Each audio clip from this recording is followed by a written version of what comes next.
All right, let's get started. Hi everyone, I'm Airier, and today we check out Fan with Too Much Time, Star Wars Warhammer 40K episode 32, Shifting Sands. I'm going to do something that I may or may not fall back on. We're going to check out the entire episode in one go because I actually have time today. Unless my wife walks in and tells me I don't, in which case I will be in problems because I would be wrong and am pissed off my wife, which is usually a bad thing. We're going to ignore that possibility for now because I want to see if we can do this. Because I really want to see whatever's going on. It says Shifting Sands in the title. There's a freaking... Wow, I forgot the name of the Star Wars species that are the opposite of the Jawas. Huh, Tusken Raider. So, I want to see what's going on. We're back with the planet that had Commissar Kane on. Also, it's Tatooine, but it has Commissar Kane on it. I don't know if that's going to be important or not. I hope it is because I want to see what Fan would do with a more or less comedic character who's also competent, but more or less comedic in how he's treated by literally everything else in 40K by comparison. Also, if anyone sees a random Grey Knight's army behind me that wasn't there before, ignore that. I'm trying to pretend it didn't actually happen on an impulse. Yeah. Impulse control. What is that? I do not have it. More importantly, let's get started. You guys know the deal. There's a link below to Fan's video. Hit it up. And if I forgot to put it there, I should double check now. Okay. Oh, no. I put it there. Nice. That's Fan's video I'm looking at, not mine. Oops. Well, we'll find out. Let's get started. Now, where is that starting button? Yata? Yata. Haha. Yeah, I know. I got to do this every video to make sure my face is actually in the screen in the right place. Also, if anyone isn't aware, my office is a sauna. So I fully expect to be dripping by the end of this. I hope that's a joke. I hope. I sincerely hope. Also, because my camera overheats, and that would be annoying. Yeah. Also, Scott, have I ever considered letting my wife join me? Yeah, but there's only one headset. It's kind of hard to do that. I got rid of the speakers we were using because they kept getting staticky, and that was painful. Yeah. More importantly, there we go. Let's start it up. Also, fans in the chat. Nice. I wasn't late at all. I was exactly what everyone expected I would be here. Back. Whoa. How much is that? Oh, hey, I forgot about that. Dude, not bad. Let's see. I pressed a button. I forgot what the button was. So, Patrick, you said, yo, dude, just trying this thing out. Dune is awesome, but I don't quite get the caption. Yeah, because it's a Tatooine, and that's Dune-Adjacent, because I'm pretty sure Tatooine is based on Dune. Also, I had no idea what symbol that is. I legitimately have no idea. Is that Yuan? Yen? It looks like... No, I have no idea what that is. It's actually bugging me. I could have looked, but I didn't think to do that. Well, that's on me. I have no idea what this script is, but it's not Comic Sans, and he could have got away with that because it's one letter short. The pun would have worked. And Mushing said, "I've never let her get it precisely what I intend to." Her? Dr. What? Sheena shrilled at... Wait, Sheena? The fuck? Rupee. Oh, it's Indian. Oh, that's what that symbol is? Oh, cool. I had no idea what that was. Dude. the medical droid. Her Why is heart she rate talking? is slowing. Ooh. Blood pressure is dropping below acceptable. I didn't skip another. No. There's Dreamer Awakened. What is going on? What did I miss? For a human being. The droid explained.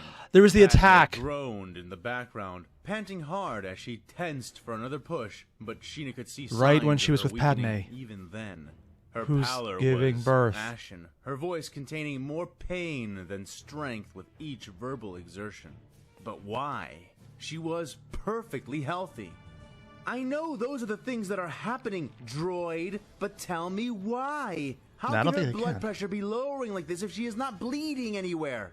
Her heart rate is weakening, but why? Wait, if this isn't me completely misreading this, this is during Padme giving birth to the twins, which in canon she died because Anakin literally reached out to her in the Force when he was getting his body chopped up.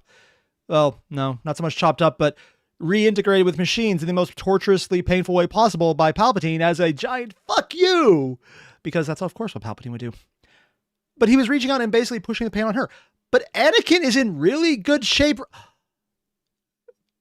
because he was being tested by Kaon and fighting against the pillars and feeling pain. Oh, that's what's happening. Is she poisoned? Is she sick? The Syrian doctor demanded. Bucket was holding the senator's hand, his posture betraying the utter So wreck he's his still nerves reaching were out to in her as he did his best unintentionally. to help where Sheena had positioned him, But with less despair which this was time. ostensibly But he's going to come help through the it a lot senator give better. birth by holding her hand and reminding her to breathe and push. In truth, she had just placed him somewhere he would be too busy to distract her or cause any harm. No detectable ailments have been uncovered. Medically, the senator appears completely healthy. The droid reported. But That's what I just intimated. I demand you provide a theoretical diagnosis this instant. Compute! She ordered. The 2-1B series droid before her paused. That's what and they're made called? a clicking Huh. sound as its cavernous processor went to I wonder why work, they have those leaving Sheena wires sitting everywhere. and waiting in her hover It's probably an chair, excuse tapping somewhere. her good foot impatiently. Behind them, being So we're back attended on by Coruscant. several other droids, was the dying form of Padme Amidala, who had begun weakening the instant she went into labor. The droids were urging for a C-section Timing, man. procedure to save the babies, but Sheena was utterly unconvinced. The senator from Naboo Would that had matter? been just Because cutting them open when there's already 5 blood minutes pressure ago, loss. and they were in the heart of the senatorial medical facility, one of the best of its kind in the normally in this time period, this is after everything has already hit the fan and the raid on the temple already happened. So there are no healers left for the Jedi to pull upon because they are all in hiding or dead at this time. But in this timeline, that is not actually the case. While the vast majority just got butchered, probably at Axum, or a significant amount, this is... This is not the case. I'm not sure if they left anyone behind. I know the vast majority went, but would non-combatant healers have also gone? I'm assuming a few did because frontline medic who can heal is awesome. But would any have been left at the temple just to have a presence at the temple? Could they draw upon them because they're still on Coruscant? Jedi aren't outlawed right now. Is that a possibility? I mean, I know we'll probably get to it if I just listen till this is a thing. Really, Fan? Really, Fan? He's making puns about his name being Fan. I guess the shit has hit it today. entire He's doing that right in the chat galaxy. now. Even if she went over and cut off Padme's head with a Sith-forsaken lightsaber, Why? the facility here should have been sufficient to not only save her brain, but provide her with a near full-body prosthesis in a matter of hours or days. What? I'm sorry. Full body prosthesis. I know the technology's there. Grievous is an example. But that was treated as, whoa, what the fuck? That is crazy. He's a droid. There's nothing human there. I mean, yeah, full body prosthesis isn't a unique idea. It's not that crazy. It's literally the concept of Ghost in a Shell, how the mind is more important than literally any of the meat stuff. And that is the thing. And it can be done in Star Wars. But it was always treated as a much more radical, obscene almost aspect that made Grievous so terrifying that he was not biological, that he was a droid, that he was less that. That's... What the fuck? It's just because I wouldn't think they did that. It's everyone who does that is usually some kind of clandestine organization. It's just a weird thing to come up. So how, by the many moons of Iago, were they losing her? The droid finished its calculations and began to Magic? respond. A Force? proper theoretical diagnosis Would the is droid not be able to possible give at the Force moment, vote? due to lack of data. The medical machine droned. That He's is basically just saying the literally Force. Impossible. Are you malfunctioning? Space magic? What about family history? Genetic disease? Prions? Sheena. Oh, yeah. Sorry, I actually forgot what a prion was for a second. It's actually part of your genetic code that does enable cell division. I'm oversimplifying that to an incredibly high extent. Basically, they're mostly related to aging. No, wait, that's telomeres. Prions are in the head, and they may or may not be related to the degradation of Alzheimer's. That's the difference. Listed off. Negative. No detrimental proteins have been found. Well, technically, it is family history that's doing it. in her samples or scans.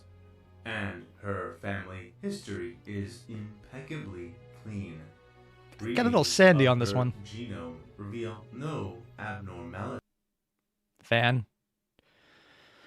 Was the title Shifting Sands due to the notion of Anakin's involvement, and it's literally a pun on him hating sands. Or hating sand.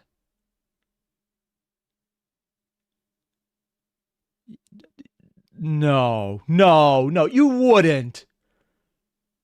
And the contact with the internet is at a weird place right now. Well, hopefully that's not too bad. Present in any capacity. The droid informed. It's the title of fucking pun. Then her mate's medical history. Maybe he passed something on to her. A Yeah! condition or aberration born of misaligned genetics. Technically, he did pass something on to her. Twins! I hear they're terminal. You have them until they're not. I'm sorry. That was bad, even for me. I should apologize. I'm not going to because I'm an asshole, but I should. I'm aware of that. Is he near human? What race is he? Jedi. Sheena asked, racking her Space mind magic. for You have a any case of answer that might space magic. explain Padme's degrading she would- state.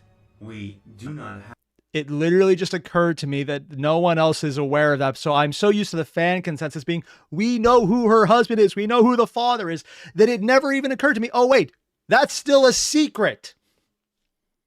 Of course they're not going to jump to space magic because nobody else knows. This is actually a secret. As opposed to most things, which are secrets. access to those records. Senator Amidala has opted to keep the father of her children confidential. Without her Do they start lifting compliance, things with their it minds? is not possible for us to determine. It began to say, "Are you joking? We have her damned children and the entire Republic medical database. Yep. Sample their DNA through a Metreon scan and begin matching the results to the existing Would they samples in the have the archive. Jedi? Tell me who I the don't think father the Jedi would is actually so let we them can have start that, but I could be piecing wrong. this together." The irate doctor demanded. We cannot. We do not have the Hmm. authority to. It started again. Sheena threw her data. This one's pad at more the robot droid, than droid. smacking it with a loud tink on its metallic skull, eyes Virtual glaring. artificial intelligence I have and the artificial. authority. She I does? am a member of the Chancellorship's doctoral staff. By the Oh, power yeah, of she the is. Chancellor's office, I negate her right to privacy as of right now. Begin. There's something deliciously ironic right now of Palpatine doing something to just appoint her to the staff and thinking, I could probably watch her. And then she just abuses all the power he gives her. And he's just sitting there going, I have no idea about this, so it's fine. Of course, he's only fine because he has no idea it's happening. Otherwise, he'd be like, I should probably interfere in this somehow. Just because Palpatine interfering is always the case. That doesn't really matter if he knows what's going on or not. Begin the medical scan at once. She yelled. The droid seemed to pause to compute this as well before nodding and deploying the scan. He accepted Sheena that? sourced as much of the medical information as she could into her chair terminal, sorting through the data as it came up. I mean, The first result was among the most shocking. if they get midichlorians, Midichlorians. it's a Jedi. The children were force sensitive, and extremely so. As interesting as that was, it barely prepared her for the full findings of the scan. Oh, will they actually get What DNA the for Anakin? Anakin Skywalker? And that is official. They have the genetics for the Jedi. They did actually provide that. I really was assuming they wouldn't because that's a private matter for us. But I guess at this point they've been in the Republic so long, so peacefully, for so much lack of being aware that they're still at war. It would make sense they just stop fighting that kind of stuff. Anakin Skywalker is the father? Yep. She breathed, exasperated. Great. Just great. That doesn't complicate matters at all. Really doesn't at this point, actually. Breakdown of his medical history, both him and his family, if we have any records. You have a of them case at of all. space magic. Fucking Jedi, always so sloppy. She fumed, helping the droid That probably check saved through them, the data, too. looking for a pattern of any kind.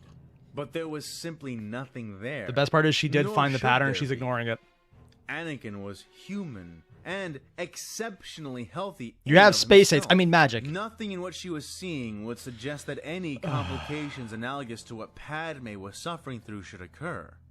There are no markers or signs that would result in this kind of vital failing. I love the fact that they're not jumping to getting a Jedi here because, I mean, I still think that's the best option, but I love that they're not, because Sheena, by her dialogue in this alone, if you didn't remember, which I very rarely remember anything, would see is she doesn't have a good opinion of the Jedi. That was obvious in episode 1. It was obvious now, which is actually really important, because if you didn't have that right now, and it's been so long she's been on screen, at least multiple episodes, and with how long the episodes are, that's a good bit of time, that her characterization of I don't like the Jedi is not going to be immediately relevant. So it's brought back in. And then it makes sense that she's not immediately reaching out to the Jedi to help with the Jedi baby daddy. Baby of the daddy who's a Jedi, but you know what I mean. Because 1, she doesn't like the Jedi. 2, awkward. I'm assuming the first one is probably more relevant. She might get to that process, but it doesn't make sense for her to think it. And that's awesome. I know this is weird, but I'm kind of geeking out over the lack of an optimal option. I hate everything about that. That does annoy me. I like that. I like that she has an option that she could take that is existing in this universe at this time, but it's not her first thought because of her own preconceived biases that are on display so that you never think it's a plot hole.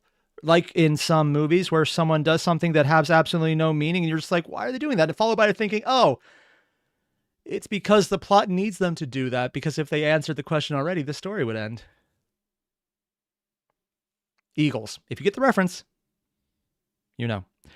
So we're just going to jump in, but that's just the thing though. I like that. It's really good writing to cover up an instance. What would be an issue? Reviewing the entirety of Supreme Commander Skywalker's medical entries, Their update on her Supreme? body does not appear to be under attack. Appear. Nor is this the result of an autoimmune response. It is as though she has lost the will to live. The droid barely had time to start its final sentence before Sheena jammed a button on her armrest, deploying a thin, glassy barrel from the base of her chair and firing a single shot from it. The weapon issued forth a loud, silver flash, a discharge from a gun far more exotic than any blaster. What? And the droid was torn to pieces as the projectile ripped a massive rent into the center of its chest cavity. Did I miss something here? Sheena escalated to violence really fast. Thin, final Immune response. Is it frustration or is something going on? Lost the will to live. The droid barely had time to start its final sentence before Sheena jammed a button on her armrest, deploying a thin, glassy barrel from the base of her chair and firing a single shot from it. The weapon She's firing it issued from a forth chair, a too. loud, silver flash, a discharge from a gun far more exotic than any blaster. What kind of And gun? the droid was torn to pieces as the projectile Disruptor. ripped a massive rent into the center of its chest cavity. The machine stumbled and Why, tumbled though? about before falling into a sparking heap upon the Why ground. go to it? It's just a dumb Lost the will droid. to live. What kind of nonsense are they programming into medical droids these days? Is it just... She what? grumbled, ignoring the This is actually something I'm a little confused on, because her previous characterization, she was angry, but not immediately violent. And although that's entirely possible due to the fact that she is very much, how to put it, always been around people who could beat her ass if she tried to actually kill them. Granted, it's a droid, and technically Disney is trying to move to more droids as people, but also they're not kind of doing it tongue-in-cheek sometimes, so it's hard to tell if that's serious or just a thing they have going. It's just that's a lot more violent than I was expecting. teams of I was expecting her to droids and storm other out or medical just personnel tell it around to her shut as up. She assumed control over the primary medical console, taking Padme's This does change treatment my into her understanding own of her hands. character. She knew that there must be something she was missing, something hidden from her. Sheena's eyes It would have been a seemed to disruptor, too, which vibrate are as she illegal. began to absorb data on the primary console, scanning medical reports and blood tests.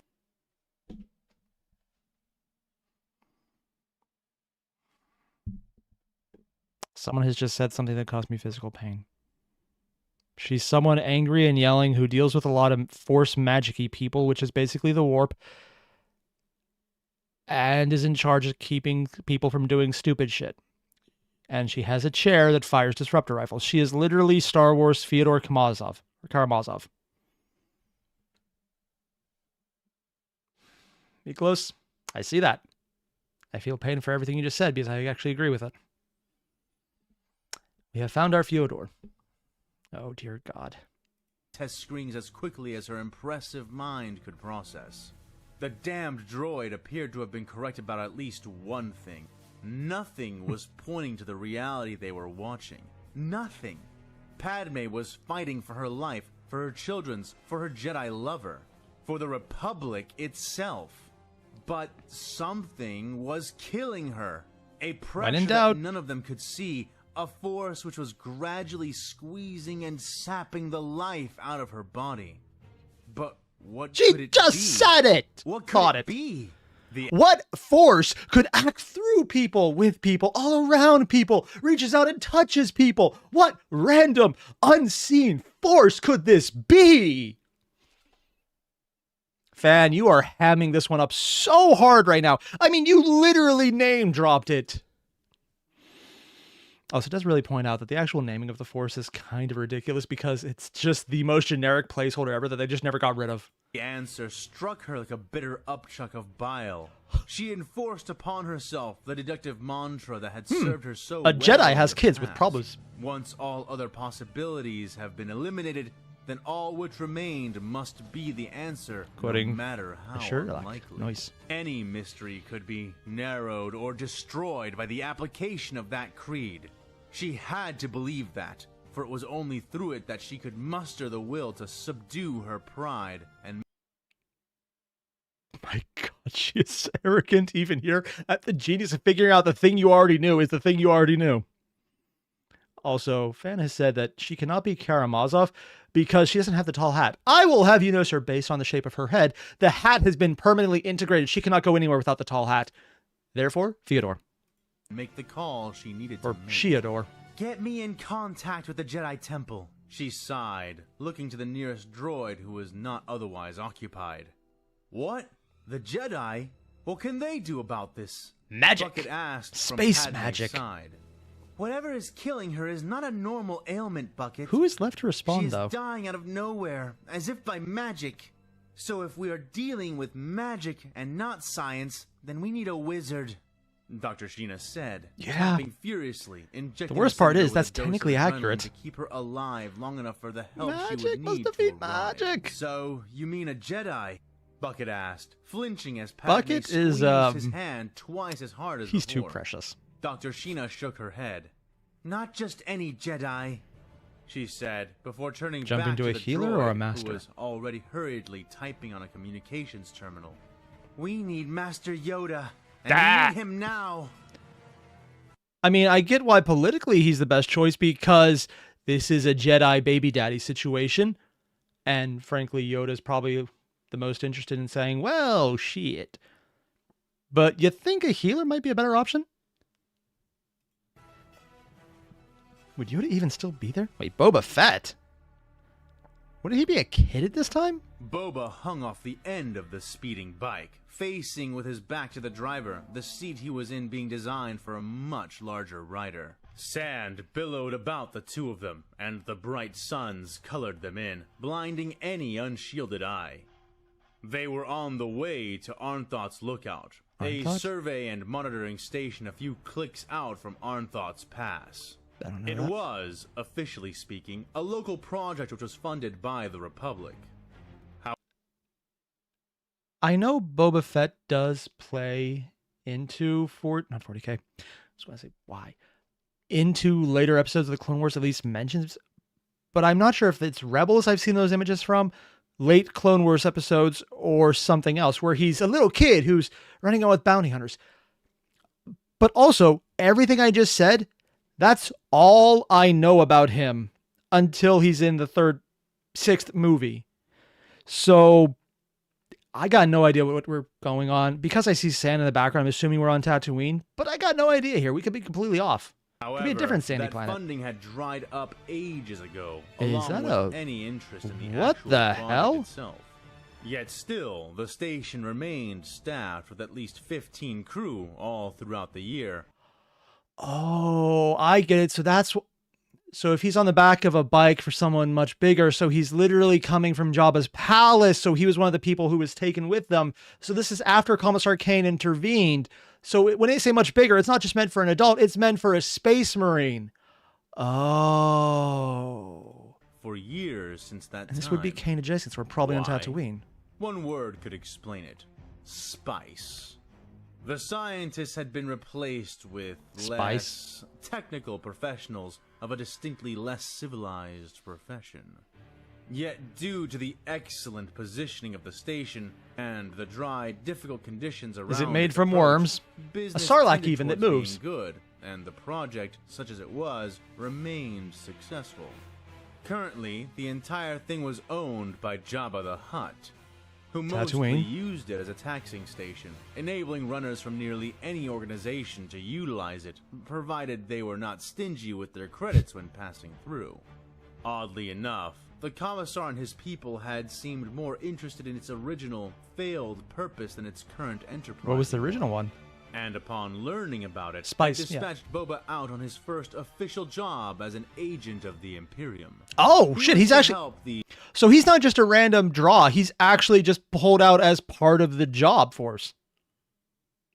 You know, I mean, working for Kane is probably one of the absolute best things you could do. So good on you for picking the right side and the one person on that side who is objectively not likely to immediately shoot you out of annoyance. These strangers It's a low bar, but it does locate matter. and secure the station ahead of their main body's movement into the pass itself. That is a big wolf. route they were taking while searching for where to found their new capital. Speed was an important factor, as their supply seemed to be severely limited. I just had a really silly realization. One, yeah, I know the entire... It's a spice mining platform, probably terraforming related. But more importantly... This is 40K, where the worlds they find habitable are actively going to kill you unless you take precautions. Looking at Tatooine from a 40K standpoint is, so there is water that you can get from the air, and breathing won't kill you. This is essentially a garden world by 40K standards. It's literally right there as you can survive here with nothing on, as long as you can get water from the air, which you can do with machines. Oh my god, no wonder they want to found a capital here. This is great. It's uninhabited land that no one wants and that they can perfectly use. And if this is actually a terraforming plant that the spice thing is, even better. Does 40K have terraforming? I mean, it used to, but I'm not sure if they currently have it. Huh. Oh, ripoff. Spice is a generic term for narcotics. Natural extracts, minerals, and synthetics of a sort. So basically just like in Dune. Because before they found out I did the entire See the Future thing, that's exactly what it was doing. So he had been sent with a squad Once you of stop, you can't Space stop Marines ever. to facilitate both the once capture you start. and technical appraisal of the equipment. These Marines, however, were not the same kind he had seen before. Those Space Wolves? giants had been taller, wearing green armor, and had kept Taller? their enclosed helmets on at all times. Really? The new warriors he rode with wore gray armor. Oh, so those were Primaris salamanders, and these are firstborn, probably space wolves because of the wolf symbol. Oh. It's kind of funny that that's never come up in 30 plus episodes and multiple side episodes now that I think about it. This is set after Indominus, so that would be a thing too. Huh. Also, Hobbit.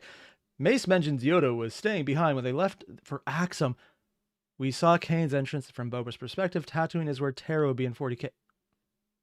Really? Tatooine is where Terra would be? Oh, that's weird because they're completely different galaxies. In the sense that technically they have measured it out. Our galaxy is smaller than the Star Wars galaxy is. Yeah, I think it's like half a size larger than ours. Or it's half a size smaller. I can never remember which way that goes. Also, I completely forgot it was from Boba's perspective. You mentioned that, and I'm just pulling a blank on it. I remember the entire scene. I just forgot that it was from his altogether. Huh, weird. I mean, me forgetting things isn't exactly new, though. Which they covered in bone charms and massive beast pelts. They wore no helmets, not a single one, allowing long, greasy strands of braided hair to blow in the wind. Space Wolf's all right. Each man sporting a mane, but no man wearing it in the same fashion as the last.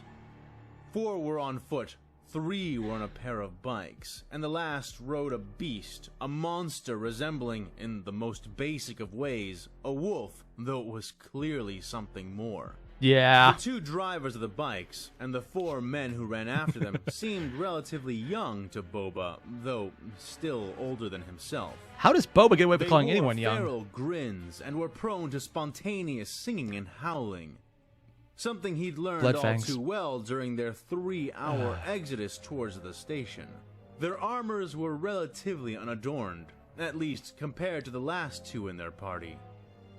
Both of whom bore armors which were thick with tribal vestments and tokens of bone, steel, and flesh. One of them rode nearly as Longfang? Boba did, facing Or forward on the Captain? second bike. He stood apart from all the others, his armor appearing black and red, with only one shoulder pad on his right side matching the others. Bearing an orange field with the shadow of a wolf's growling head imprinted darkly over it. Though he wore bone charms and pelts of his own, his armor stood out more for the pair of massive industrial droid limbs which protruded from the back. Oh, it's a tech His marine. face was wizened, scarred. Oh, I wasn't expecting and he that. wore a For thick black, though. beard to match his greasy, braided strands of dark hair. The last among them, who was first in truth, was a man who seemed not so much apart from the rest of his pack, but an extreme example of what and who they were. Oh? He seemed even larger and broader than the rest, his armor far more ornate, rattling with its accolades and charms. He bore an axe which shimmered like storm lightning over reflective ice, a weapon Mecha he wolf. held perpetually in his hand as he rode astride the powerful wolf beast which was his mount. His hair was white and shaved on one side, revealing a deep blue woad tattoo which was woven into an intricate knotting pattern. He wore Wait. scars under his eyes. The pattern was... Oh, it was a woven pattern. I thought the tattoo led into hair that was woven, or the tattoo was hair. That was weird. I mean, I don't know why my mind went there. It just threw me off for a second. And across his chin, the irregularity and asymmetry of them suggesting that they were not intentional additions to his face. So he And decorated his eyes scars. were bright yellow and intense as the twin suns of Tatooine. Boba did not know the names of the warriors, but he knew Wolf that 1, this Wolf leading 2, one Wolf was 3. called a Wolf Lord. And Hey! he was warned to maintain a proper level of respect when dealing with him and his pack. I mean, admittedly, when it comes down to dealing with people, technically the Space Wolves and the Salamanders are the best at it. The bar is low. The bar is very low. The only ones who might do better are probably the Blood Ravens, and these people are alive, so that can't be the case. They remained at relative pace with each other. Wait, not the four Blood on Ravens. foot sprinting fast enough to keep up with What's those who were mounted. Did I literally just say Blood Ravens? No, and not alive. They would just steal all their stuff, and they're not completely stolen and broke at this point. Wow, I'm dropping it on that one. Sanguinia's chapter that has horrible luck. I cannot seem to remember their name. Yeah, pulling a blank on this one. At least until they came within 4 kilometers of the station in question. Oh, how far It's away not is that far in now. miles? Turn south a bit, and you'll see it soon on the sunward horizon. Boba transmitted into their squad comm. 3? Aye, then it's time. Said the man at the lead, the one Deep, riding but the not beast. too distorted, so it's We make it understandable still. quick. Any who damage the structures will make penance to me, and I have no reason to be kind to reckless claws.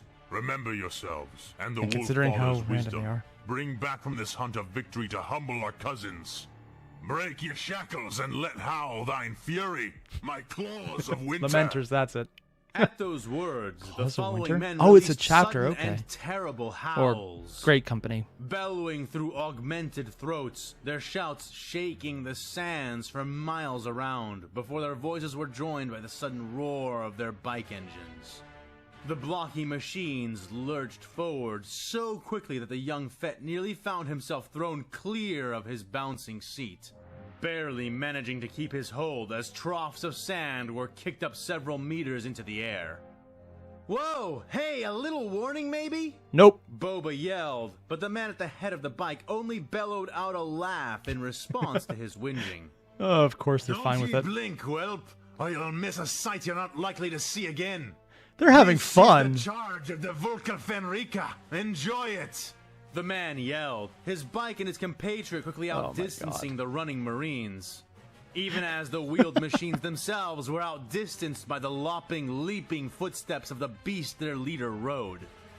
They sped like bullets over the sand, the odd spinning tracks of their vehicles doing as well as the speeders when it came to... Kubik, did you literally take a corgi model or a chihuahua model for the head of the space wolf and then give it mech eyes? We have a mecha chihuahua. All joking aside, with how vicious those things are, this might actually be too dangerous for the Volca Fenrica. These things are way more mean than they are. To acceleration, even though the ride was not even half as smooth. There! Boba yelled, pointing towards the thin silhouette of several buildings in the distance, hand gesturing at what was rapidly revealed to be 4 clustered, rounded structures. The riders honed in on them. Their leader arrived. I mean, we've been hearing so much of the Imperial theme. When it transferred over to the Tatooine theme, just that up and down oscillation. I got so much nostalgia off that. I normally get it from the Imperial stuff, but we're getting a lot of that as a background sound. So I want to hear it again. I don't know why, it's just hitting me right now. Rounded structures. The riders honed in on them, their leader arriving and dismounting before any of the others managed to reach the camp. But Uncle Ben isn't here yet. Throwing himself from his saddle and taking the lead, his beast padding alongside him. He was there for nearly 30 seconds before the others caught up, Vikes veering sideways to arrest their momentum, riders holding the handlebars of their vehicles with one hand, presenting thick, stocky slug throwers with the other. Boba was shocked when the bikes pulled up to the scene, blinking inside his enclosed helmet as he absorbed all there was to see. The outpost was in ruin, bodies strewn across the steps and general area. So they didn't Fett cause that. Rapidly counting 10 of the 15 suspected inhabitants first? dead on the ground from his initial vantage point alone. Now, this is interesting because normally I would say, okay, different unit from the Imperium got here first, except they're going there now because they're interested in it, so they haven't been there already, meaning someone else is going for this place. Standing amid them, looking around slowly from side to side, was the leader of the wolves, axe born. Unless he already killed everyone. Raised. Oh, I guess he just killed everyone already. He did not look pleased. There was a pause that lasted a couple seconds as they Unless all looked he's about. worried that he's not the larger one. Marine stalking over several bodies before looking back towards the bikes. No, they just got his there. Face lined with a scowl. Master, what sense do you have of this? Asked the Marine who drove Boba's bike, placing a foot down but not dismounting. It took Boba a few seconds to see it all as well. Who could possibly have enemies with Jabba the Hutt? Carnage was the Marine's And own still be alive. handiwork. He had come upon them like this, just as they had. Huh. And Boba felt his hidden Guess face not. burn just a bit. Of course they had found them like this. As though it were possible for anyone to kill this many people that quickly.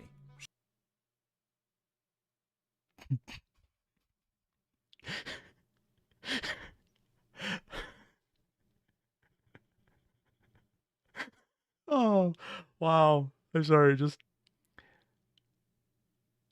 it shouldn't surprise me nearly this much that Boba is such a kid still. But because he was riding with the Space Wolves, he's being treated as an Imperial agent. He's been working in Jabba the Hutt's palace as probably bounty hunter-ish, or just there in some other capacity. I was thinking, okay, he's more used to violence than this. But then, I mean, not just that, could a Space Marine do that? Any one of them could probably do that. But that's not even just the 40K universe. In freaking Star Wars, there's plenty of people. All the Jedi, all the Sith, multiple Mandalorians who could do this. Hell, multiple clones could do this. It really is a moment right now where this line does show he is still a kid. It's kind of cool just to get that reference to him being young without saying this is a child still. Shaking his head, Fett swung himself off the vehicle and began to look around. Dismount and spread out, Swift Claws. Find me some clues as to what happened here. Who did this? Iron Priest, locate the main building here and begin your work. Said the Wolf Lord. The bike-mounted Marines nodded and did as instructed, stepping into the space of the 4 buildings, weapons drawn, while the black-armored man among them stomped out between the structures and then marched into the nearest one. Meanwhile, the bounty hunter Interesting tone in the continued his background. It's examination. much more relaxed, though. Ah, so that's what happened. Boba said a That's second what later happened? as he kneeled by one of the fallen corpses, tracing his gloved hands along the man's chest and then to a line of damage on the building wall nearby. What? What? Asked the wolf. Oh, Tusken Raiders. This is... As much as my last comment was about how him being so surprised anyone could do this showed that he was incredibly childish because he didn't think that could be done. This is also a moment coming right on the heels of that, showing incredible competence, because just seeing a handful of details with his own knowledge of the situation, he could immediately figure out exactly who did this. So, yeah. Fan is writing an incredibly smart character who's also incredibly childish and will have moments of both, which is really hard. So, Fan, good luck with this, man. The only thing harder is writing humor characters, because humor is subjective. You can easily think something's funny. And for you, it would be hilarious, but for anyone else, it might just be boring. Kane is probably in that category, but you have a reference on how to make him work, so it's probably not as hard, but also still humor's humor. But writing characters who are smart, but also childish, so missing information, that's difficult, because a lot of times you either fall into it's a kid who you are told is smart, or it's a smart person who you are told is a kid. Both can be fine, but to get both at the same, bit my tongue, at the same time, where we show someone who's being childish, but believably so, but smart and believably so, that is actually really difficult, because it's not easy to mix. And so far, at least with a couple experience points here, it looks like he's doing it. Fan's a really damn good writer, so I think he could pull it off, but we'll see how this goes long term. Wolf Lord, turning to regard their local guide. Boba stood and pointed down at the pockmarks lining the wall, and then at one of the dead spice runners, a Nikto whose face had been completely caved in by something blunt and pointed. None of this damage was made with blasters. Slug throwers and melee weapons. Looks Tusken to me. Must have been a raid. Recently, too. No one started to smell yet, said the Fett, scrunching up his nose. Ha! A matter of opinion, lad. But he speaks truly, Wolf Lord. Stink as they do, these aliens have not yet begun Because they to have better putrefy, smell. provided such beasts are made with the logic to rot at all, that is. Said one of the Swift Claws who knelt nearby. Made with the logic to rot? Have they encountered demons, and probably men of iron or something equivalent, who would not rot? And there's probably alien species like the Hrud who definitely don't. So, okay, actually, it makes more sense now that I think about it. But it's just a weird one, because that's not usually what you think is the first assumption when something is dead and you don't think, is it rotting? It's more, well, will it be able to rot? It's kind of cool to show that they've gone through some weird shit for that to be a thing. Also, because I think it's a blood call that said that. Over a pile of 3 men who had come out of one of the buildings. Their small heap suggesting they had been shot one after another as they exited. The towering master of the Marines raised a thick eyebrow. Tuskens. Are they Xenos? Ooh, now this is something I'm very curious how fans going to touch on, because technically they are sort of Xenos, because they're closer in 40K terms to a abhuman. Jawas and Tusken Raiders are both descended from humans, but then removed through thousands of years of both interbreeding and separately diverting from when the planet that was Tatooine became the planet we know as Tatooine, from a paradise world to a desert world, through a process that definitely wasn't in any way, shape, or form inspired by Frank Herbert's Dune. Even though I'm pretty sure the giant sarlacc pits that looked like giant worms and had teeth that looked exactly like a sandworm was described, and who started desertifying the planet had nothing to do with it. It's an obvious ripoff. It's exactly what this was based on because it came out right before it. And honestly, most fantasy that's set in space, and I do mean fantasy in space because that's not scientific in the slightest, would be a reference to Dune in some way. Yeah. But yeah, Jawas are based on humans. Tuskens are based on human. They're technically human adjacent. They're kind of right up there with the version of ratlings and slimmer ogrins. So, yeah. Asked the Wolf Lord. Boba nodded and they've stepped been away deferred long from enough. where Might he not had been count as human, examining the but- bodies, swinging his head around. Yeah, locals. The real locals. Technically that makes us the aliens, but they're not human. They don't play nice with outsiders. Kinda want everyone to get off their planet. The ones who did this can't be too far away. It's just strange. He said, Why? looking about the camp and then between two of the buildings. What is? Asked the axe-bearing Astartes. Well, Tusken Raiders raid, obviously. But Impersonating how a did they manage Tusken? to pull this off?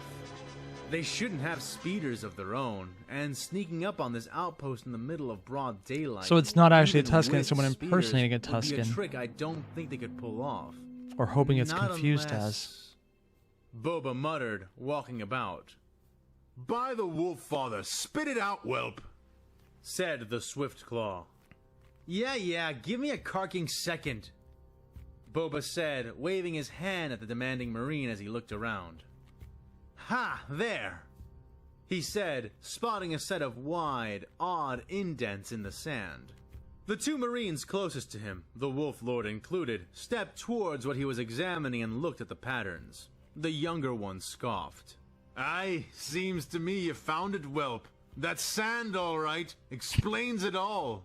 He said with a There's a joke in here somewhere about space wolves who are mostly based on an ice planet. Although I've heard it's an ice planet that also has a burning section that freezes up in between rotations. But I'm not sure if that was a fan interpretation or the actual way Fenrir was described. But this is not their general location, so yeah. Your nose is great, but sand is sand. It's coarse and rough and it gets everywhere. Oh, come on. It had to be said once at least. laugh. Boba scowled under his helmet. It ain't the sand he's looking at. What's that here, boy? What these lines Bloodclaw versus mean? actual knowledge. Asked the Lord. Fett nodded at this. From the size of it, I'd say it was a spice train. Jabba probably sent it ahead of you, maybe even sent it to get ahead of you around the route. Competitor. Either way, it was stopped over at the station, parked right here when the attack began. And now it's gone. It would have been distracting while it was present, maybe distracting enough to hide a rapid approach. But again, Boba said, Tuskens don't use speeders. the Wolf Lord said with a nod. Boba nodded back. Not usually, he affirmed.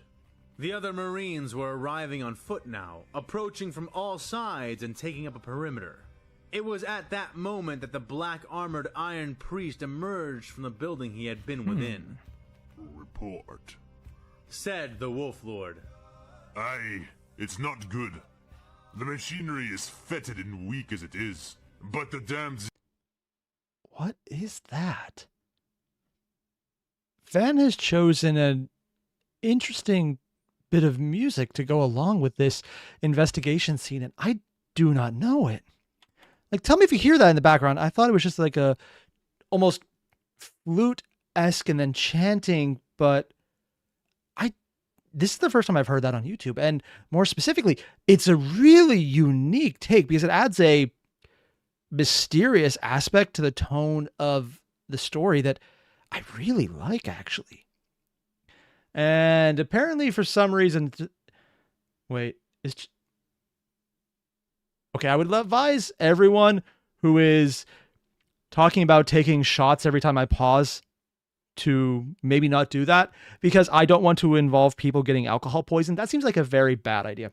Oh, and it's from the Viking series soundtrack. That would explain it. I know a lot of people who are massive fans of that show, but I never actually checked it out myself, even though my wife literally talks about it all the time. I really should get it at her.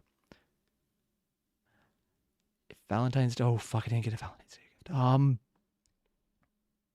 So I just remembered I'm going to be in trouble and I need to fix that. So that'll be what I do immediately after this video for no reason whatsoever. Report. Said the Wolf Lord. Aye, it's not good. The machinery is fetid and weak as it is, but the damned Xenos made off with several key components. Recently removed.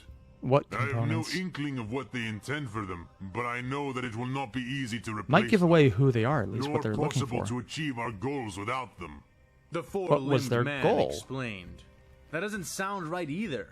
Tuskens don't care about machines, or even spice. They raid for food, water, and basic materials like metal and ceramics. What would they want with a survey outpost? Said Boba Fett. That's not all either. I found a survivor, but he won't last long. Oh? He was holed up in the backmost room, 4 guns aimed at the door. I took him from 4? him, but his wounds were already severe. He's some kind of Xenos, but he What looks 4 armed mannish. Xenos He's is there? saying things, but I have no clue what. The Iron Priest informed. And he didn't kill him immediately? Fett, get in That's there new. and find out what you can. Yannick, cover the guide. His safety is your safety. Said the Wolf Lord. Aye, it'll be so, Lord. Said the driver of Boba's bike, shadowing the bounty hunter as Fett nodded and drew his 2 blaster pistols, walking cautiously into the building the black armored priest had emerged from. It was not large inside, with a relatively low hanging ceiling and most of the natural space being taken up by the dusty machinery within. The building had apparently been used for storage by the spice runners, as canisters and crates lay scattered and smashed about, recently looted by the raiders. Thanks to this, Boba and his 7-foot-tall shadow were able to locate the backmost room quickly. Peeking inside, Boba found that the Iron Priest had spoken true. Who's this going to turn out to Laying be? there, against the backmost wall, was a man, a spice runner with 4 arms. Boba did not recognize the species right off the bat. Oh, so I don't even find though, out? Damn. Save for his I was kinda looking forward to limbs finding it. and a sort of feral scruffiness which was not unlike that of the space wolves that accompanied the bounty hunter. The man seemed human. He glared. Minus at the Boba, extra arms. 2 of his hands on either side crushed and useless, the others empty, disarmed. Ah! So he had 4 guns. He probably fired them at the Space Wolf. And the Space Wolf, admittedly for them, was incredibly kind. He only crushed the arms instead of the head. And what's that now? Another giant... The man coughed. Stay here. Boba said to Yannick, and though the Astartes did not nod or otherwise affirm the order, he did as instructed, allowing Boba to enter the room alone, though he remained crouched by the door. I'm one of Jabba's bounty hunters, said Boba, turning the corner and raising his blaster pistols up, but not sheathing them. Wait. Oh. Sebastian is saying that its 4 arms looks human and it's a gene stealer. I would agree with you, except he was already seen by a Space Marine, and every Space Marine was coming from an active war zone with the Tyranids. They would be aware of gene stealers, is what I would like to say, except they didn't prioritize the last one they caught. But that was being done by an Imperial army that was just left behind. Was it the army doing that, or just a general camp? I don't know. But he was party to the Spice Runner group, so maybe it's different. Came to check in with the station. Boba If they say lied as he purple, drew though. Closer. The man flashed Fett a bloody grimace. It doesn't have the and same spat. accent as the last one. No use lying to a dying man, he growled. It was then that Boba saw the hole burnt straight through his chest and knew that the man spoke true. Ah, Not lying, not exactly. so they shot him and Boba crushed his arms. said as he came to kneel beside the Spice Runner. What the hell happened? He asked a moment later. Carking Tuskens. The man groaned, blood Or someone dribbling impersonating down from his Tuskens, lips but to who would his know to chin. do that? Never saw them. Nope, not Sandstorm impersonating. kicked up and Didn't see them.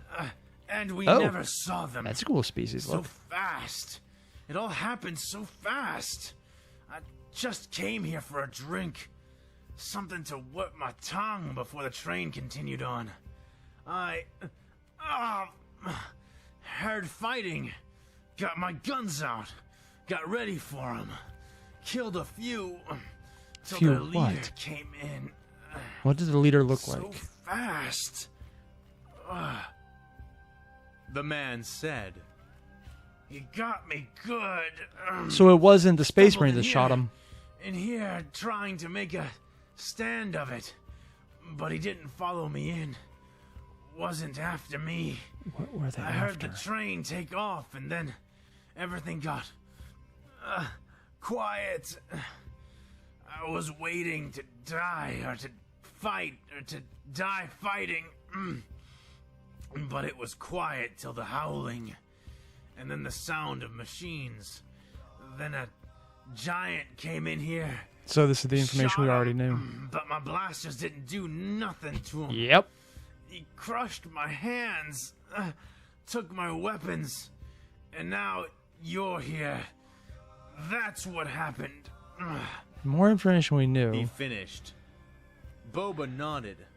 Any idea why they hit you? Why they removed part of the machines here? The fanged man shook his head. No, I figured they were just after the fucking train. The spice, maybe. The train is gone though, Damn. because I saw the indentations. Shouldn't have brought family into this. What? My daughter's still on the damn train. I hope they got clear. Oh. He mumbled. Hey, stay with me, Ooh. Boba said as he watched the man's eyes flutter. This injury, it doesn't look like a gaffing stick or even a blaster wound. How did you get it? What did this to you? He's dead before he could answer, Boba huh? asked. The man looked up at him and smiled grimly. It was a Tusken, he said, expending a breath. But which it's he did definitely not draw actually a back in. Tusken. Hey, stay with me. We can get them back for this. Just stay with me, Boba said. But the man was already gone. Thought it was a Tusken, but The it's bounty not. hunter emerged from the building with Yannick a few moments later. But whatever it grimacing was, under they his helmet. took The Wolf hostages because Lord the was bodies waiting. weren't there from the kids. Report. He said the instant the two touched sunlight. The Tuskens attacked during a sandstorm. Someone It's like a possible Tusken. they are after the train. They are organized, and they have a capable leader. Unless it's not a Tusken, but someone leading the Tuskens. But what would that... What change would happen at this point for there to be someone who would rally the Tuskens? I feel like I'm missing something. Who managed to facilitate this raid. Hey, It Kubik's seems here or likely something, that man. they took off after the train, if they have not hijacked it themselves, said Boba. The Wolf Lord nodded curtly and then swung around to address the other Marines. Iron Father, we'll return soon. Do what you can with what you have and prepare this station for repairs and function. Bloodclaws, secure the outpost. Swiftclaws, mount up. Said their leader. You as well, Fett. We're chasing after that train. He added, All right, but I've got no idea how you're going to track it. Those spice trains can cruise at incredibly high speeds, and So it's leave flying? little to no trail behind them once they get going. Boba Or said does it just as he followed kick up the Yannick to the sand? back of the bikes. Leave that to Lenvrick. The Lord said, patting the side of his massive beast's neck Missing before tossing information. himself up into his saddle. Boba climbed back onto the back of the bike and watched as the wolf-like monster padded over to the trails in the sand and began. It can smell that? If it senses a smell increase proportional to the size difference, it might actually be able to smell that. If the space wolves can, maybe the space corgis can. Huh. Oh, and Fan says it's a repulsor train. So it both misses up the ground underneath it and it's floating at the same time. Kind of like a speeder, which does that as well because there's a lot more anti-gravity stuff within Star Wars than 40K. yeah. Also, I'm not entirely sure what's going on. And I'm not sure if that's an entire Star Wars thing that I'm just not aware of because I don't know nearly enough about the lore as I thought. Excuse me, as I thought I did, and that's entirely possible. Or if this is something coming from the 40K side we just haven't seen pull around yet. Or if it's like everyone in chat is going in, this is actually the Fremen who are coming out of hiding. Because this wasn't just a 2-way crossover, it was a 3-way crossover, and Muad'Dib is going to get his revenge. This spice must flow, man. Also, yes, I am very much tempted to just rewatch the first Dune movie, because there's only one Dune movie that came out recently, and maybe watch it a few dozen times before the next one comes out, because it's freaking awesome. I'm looking forward to that. Is it related to this at all? No. Just throwing it out there. And to sniff the indents. By the way, Wolf Lord, the bounty hunter added hesitantly. Was the response he got. You're going to want to be very careful on this one. The Tusken leader, I don't think he's a normal Tusken at all, said Fett. And why is that? Asked the Lord of the Marines. Because the wound that killed the Spice Runner didn't come from a Tusken weapon. Nor did it come from a blaster either. Oh? What does Then it look what like? do you figure killed him? Asked the huge Astartes, rearing in the saddle as the mount And why would it picked be a up its problem? head and pointed its snout into the distance. There's only one weapon I know that makes wounds like that, Disruptor? said Boba, grabbing on tight as the bike beneath him began to rumble. It looks to me like he was killed by a lightsaber. The fuck? No, seriously, the fuck? What Jedi would be on this planet at this time? Normally you'd say, oh yeah, it's old Ben. But that definitely hasn't happened yet. There's probably someone who knows canon characters here, but I don't know who this would possibly be. Because anyone I can think of would not be here at this time period. Granted, it's also because I don't know nearly as much about the Star Wars side than I thought I did, so there's always that. Utapau. They had been forced out into the wide, open spaces by threat and terror of death and worse. Oh? They ran, skins flayed by winds which burned too hot and moved too fast, shearing their faces with shifting sands. And behind them, the demons gave chase. Demons? All red and dark and terrible. Oh, on flesh legs tears. born No, wait, of no. unnatural power. Each Crimson terrible razors. step taken by each horrible beast, thrumming and thumping the grains beneath their feet. Powan's screams filled the day within the night. 100 setting suns burning to the heart of their planet. Their voices joined to the world's own shriek. Utapau was dying. They were killing them. He had thought that they were safe. So few ships and their shields dotted their world, confounding the initial weapon of the enemy. Ronan knew this because he had seen it, had watched from his monitoring station in the great sinkhole what it city looks like of to be Mar destroyed Talon, by the Crimson as Razors. They came and fired and failed with their attack. But that terrible red and black thing in the sky came for them not once. Okay, this is going to be kind of embarrassing, but I have no idea what Utapau is. I know I've heard the name, and I'm probably going to feel like an idiot when someone tells me, but I cannot remember where I've heard it. I know it's a planet in Star Wars, but beyond that, I'm just pulling a massive blank. It's actually bugging me. And the fan said, the true emperor blessed the sands by the spilling of blood in his name. By the fangs of God, unleash thy war. People are saying it's someone who became Darth Karat. Sorry, I don't know who that is. So I even if someone told me the actual name, I do not believe it.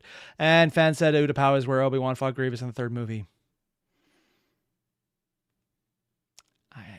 Wow. Way to go, me. This is where fake Grievous in this version died initially. Wasn't this like just a bunch of wormholes that were built with colonies around the sides of it? Kind of interesting place. But twice, it and the ships it brought devoured their defense fleet, using tactics and weapons which defied sense itself. I mean, actual Like tactics the in the Clone War cloak would of defy death sense to them. Or the chain of time, it arrived once more, inevitable. And now it hung above them, a horrible, bladed thing beating into their world's skin.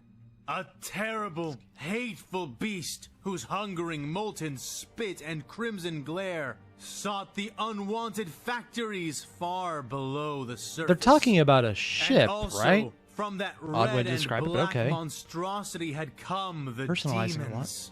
Falling like fell fruit, screaming across the skies in pods which killed and crushed and blew apart. Okay, this is actually a really good example of a type of writing I personally have mixed feelings about. This is getting into a non-human perspective and writing in such a way that seems very at odds with the very narrative-focused aspect here. This is going in terminology and narration that is very much artistic, you could say. It's focusing on organic ways to describe non-organic things, personalizing them, I'd say humanizing them, but it's not a human perspective. So all we're seeing right here is a non-human perspective translated into how they're thinking about the world around them. And I like how Fan is changing his writing style to show that. It's not like some people I've seen do it where they just make up an entire language and you can't read it because they don't offer a translation. Because that's the thing people do. Or they add a dialect to how they talk. I did Texas because that's not a real language. I've had people argue that to me. It's just an accent. Why do people think it's a language? I don't know. But this is very much an interesting way to do it. And I think he's handling it well because it's evocative in different types of illusions, different types of images he's conjuring up that are more biological in nature, despite being described, or what he is describing is very much mechanical. I like that. It's just really nice little change of pace from the normal characterizations we get. Different ways of thinking shown. The screams came. Oh, the screams. The ancients had never wanted to be a part of this. To become subject to the Confederacy in this way. Well, but sucks never for them. in Ron-On's wildest, most terrifying nightmares had he conceived that they would be punished in such a way. His face was burnt, more ashen than ashes. But still, he and the others ran on, fleeing from the rim of the now burning, shrieking city that had been their home. Horrible weapons still fell from the sky, exciting the wind to become even crueler than it naturally was. But still, even into its blades they ran. And turning behind him, he saw that death still followed, red and tall and terrible. His team around him, he ran, arms out as though he could, by his will, carry them with him. But they were short, and he was tall. And though the wind cut at him, it sliced them even more, their biology innately subterranean. They looked to him, silently pleading for guidance, but he could do nothing but die with them. And to his shame, he was not prepared to do even that much. His long legs took him past them in just a few strides, and they cried out, but were abandoned. Their Utane voices shrill before being brutally silenced. I mean, he knew it was shameful, but no mercy to any they found, but seemed to take a perverse joy in the way they silenced the terrified squeals of the workers. Yeah, that would do it. A great guilt rose to consume Ron-On, but the sheer fear which coursed through him was an even larger beast. Admittedly, I'm a somewhat surprised person right now. One, that I would use that description, but that's a weird way to do it. And two, the fact that he's talking about being shameful is weird, because a lot of the people on the Confederacy side, I know Disney and Cartoon Network, when they had it, really tried, or I guess Lucasfilms at the time, really tried to show, well, yeah, there's a lot of evil people in the Confederacy, but there's also some good people. But no. Wait, did my wife drop in the chat? No, we're good. Wait, did my wife drop in the chat? No, I'm good. Wife is not here. We're set. Yeah, that person is not my wife. I'm going to ban them because I don't like that. 1 second.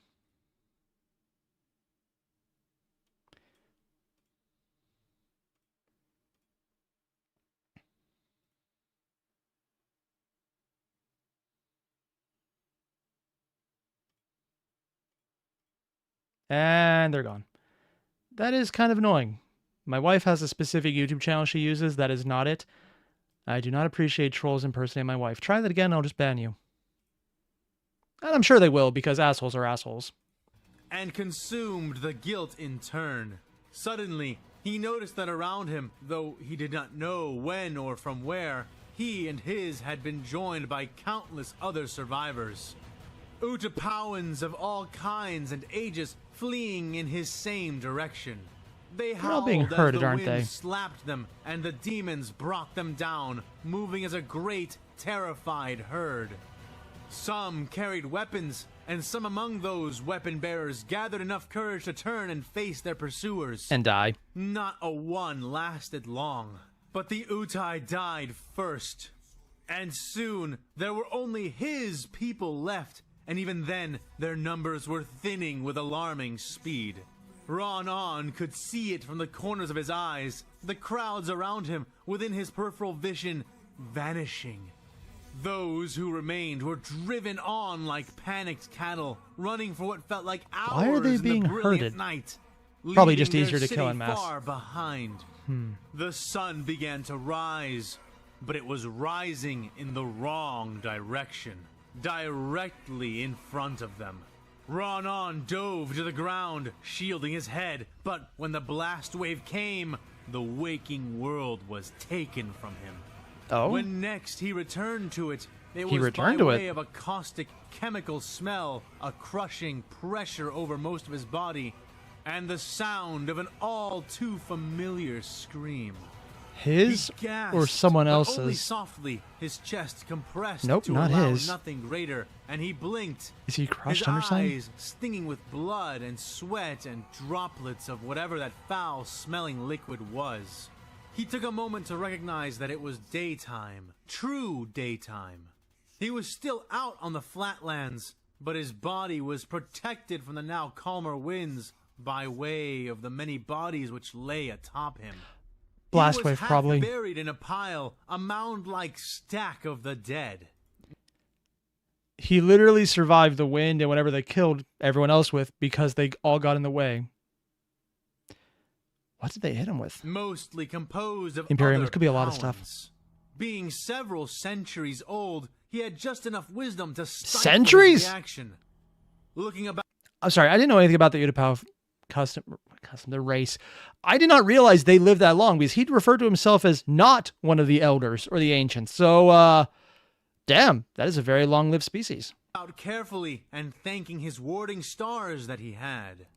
The Powan was surrounded by several other such piles of the dead, and through, over, and between them, he saw the demons stalking about, their skins of steel red as blood, Probably a grinding frag and grenade. whining in the sandy corpse wind of his world. He wisely chose to play dead, and by that was won't not work for noticed by the long. nearest mechanical-seeming monster. Servitor? Its eye lenses burning red from within Nope. suits of what nearly seemed No, that would be like Space Marine. knightly armor. He eyed them as stealthily as he could manage, Damn. scanning about without moving, and then widening those searching eyes when he suddenly caught sight of their leader.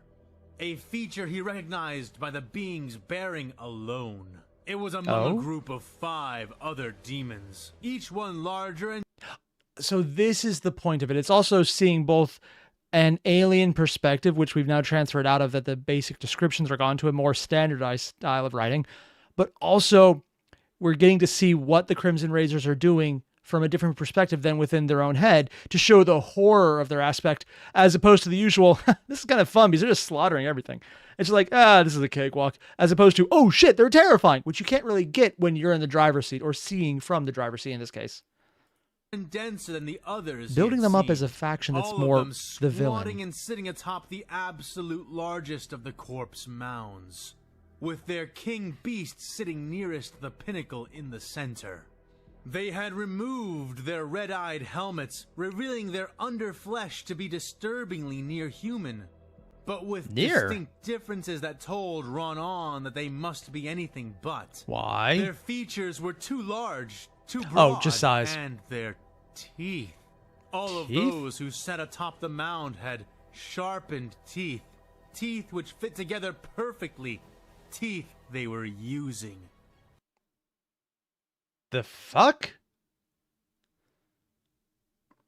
I was assuming this was the Crimson Razors because that's what's slaughtering everything in the CS right now.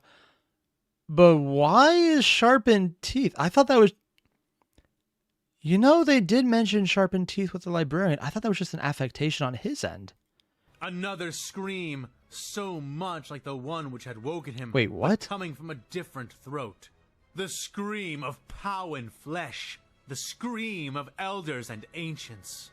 What? There was a short line of his people before the mound, chained by heavy shackles, guarded by other monsters who bore burning swords or mechanical claws. What do they mean they're using the teeth? The line forced to move, step by step, forwards towards the mound. Ron watched as a 700-year-old matriarch was dragged forward by her arms, now at the head of the terrible line. She screamed again, but it did not even slow them.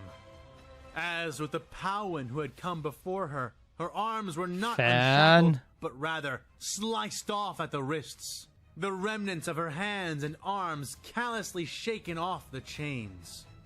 The woman herself was yanked forward by the tatters of her clothes, her voice raw with an agony Ron had never been exposed to before. Over her screams, he saw the monster at the top of the mound indicating towards her. Fan is saying they have to learn basics somehow. Oh yeah, because Space Marines can grab information by eating.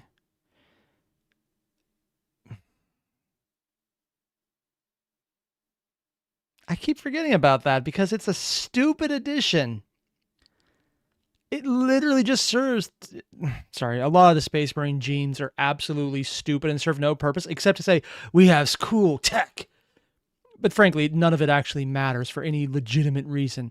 Some of them, pretty cool. Some of them, pretty stupid. Like getting information through eating. No.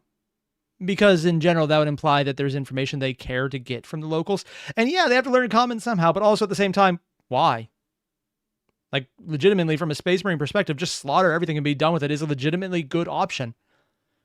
Taking the time to learn things is what all those pencil pushers who aren't Space Marines do. I know what Fan's going for here, and yeah, this is fucked up. And yes, he's definitely building up the Crimson Razors as an even bigger threat, because before...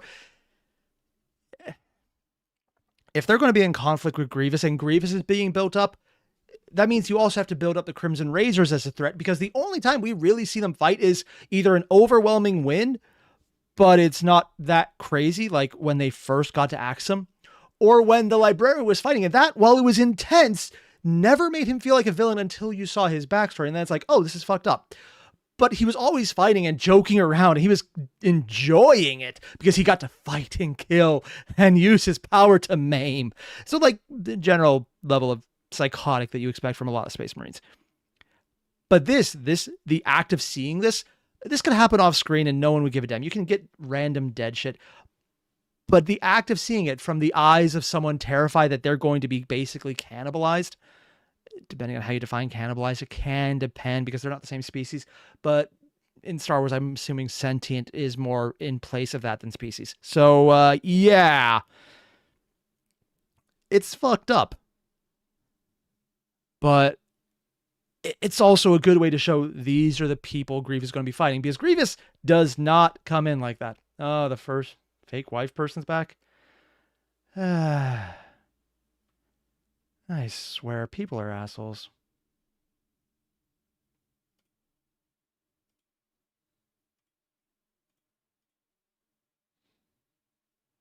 Just going to report them.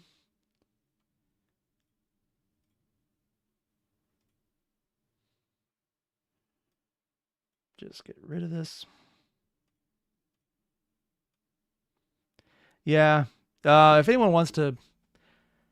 I'll probably reach out to someone to make a moderator just so that they can get rid of anyone like this when they come in. It's annoying. I don't know why people like to do that. But there's people who just, I mean, I'm assuming they're just stupid. It's the easiest way.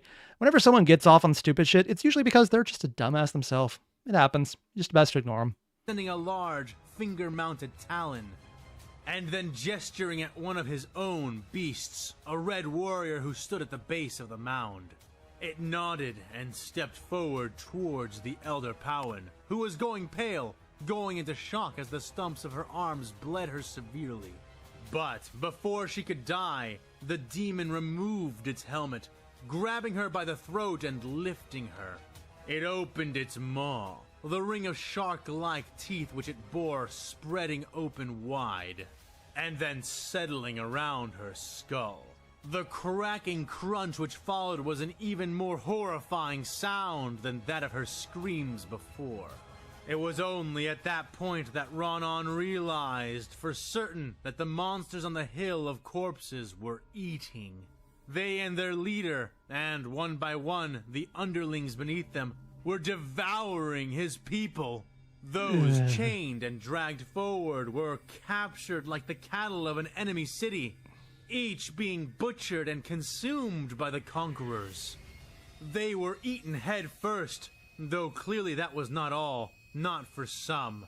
While a few of the Okay, see, that's where it gets really fucked up. It's like, I can see the necessity of learning through it, but the fact that Fan intentionally added in other people who were here were eaten completely, that's not needing to learn the language. That is, I like what I'm doing.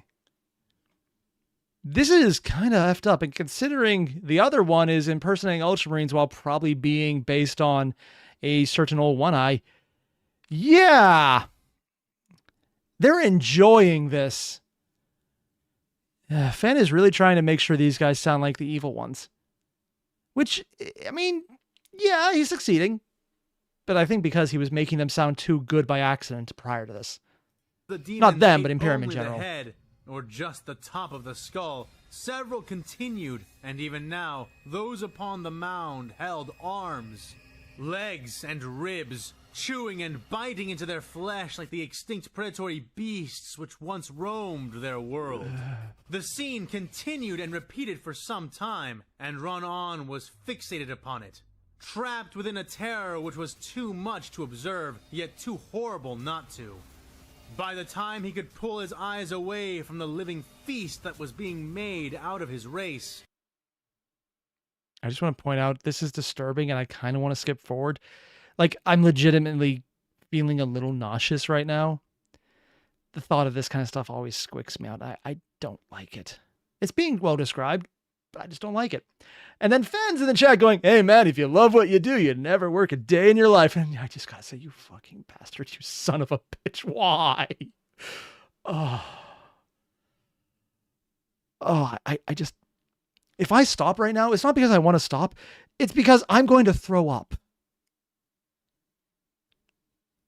And I'm actually tempted to cut it here for that very reason.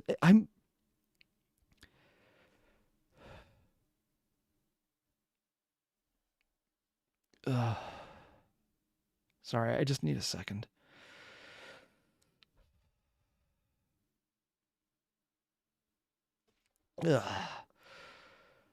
Yeah, like I'm not even joking about this. This is actually making me nauseous. I do not do well with visceral squick. I'm really not a fan of it. It's being well done, and I'll acknowledge that, but I do not like it. Ugh. It was nearly too late to prevent his own fate. At last, the nature of the foul-smelling chemical was revealed to him. As he saw another, smaller mound of corpses being doused. Is it children this time? Smaller demons. And then it's probably children. Aflame. The fire spread unthinkably Oh, he's in the fire. fast, Joy. We get to have burning to death as well. Next. It was a flammable liquid, one of such intensity and potency that it seemed to almost liquefy the bodies it touched in mere seconds, charring and burning them away. And the lines of the flames were making their way around to each of the piles of the dead, his own included. The thought of such a death drove a wild fear into the heart of the Powan. and he kicked and pushed suddenly, trying to work himself free of the pile. Others Being who had eaten done might be as less he painful. had began to let loose their death screams, voices and bodies emulating to the amusement of the demons which lit the pyres. But Ron-On had stopped paying attention. His only concern was escape. Yet his body was riddled with weakness, and he was sure that many of his bones were broken. Yeah. Even so, the pile was If you're lucky, they slick might with shoot you. blood and worse, and he used this to extricate himself, throwing his body, which was coated in the flame-catching liquid, aside from the death mound mere moments before it too he actually got became out. alive with fire. He hit the ground on his Is hands it gonna be and better, knees though? and began to crawl. Began to try to hide the heat from the pyres all around him, scorching his skin and nearly lighting him ablaze. His mad shuffling made him precious little progress. A massive metallic hand reaching down to grasp his shirt, Throw him back ripping in. him from the mud and gore which coated the ground, and up, his flailing resistance doing nothing more than providing further sadistic entertainment for the demons. Yeah, that's kind of their thing. He was brought trembling to the foot of the only mound which did not burn, the mound the king monster and his entourage sat upon. That Potluck. beast, that demon from the red skies, glared down upon him, And we're looking at grinned. the leader. His mouth dripping with the ichor and cerebral fluids of Ron-On's own kind. It was framed in flames and bodies and blood, a master of carnage atop his fitting throne. He gestured down towards Ron-On with one of his terrible, clawed hands, eyes flickering in the light of the flames.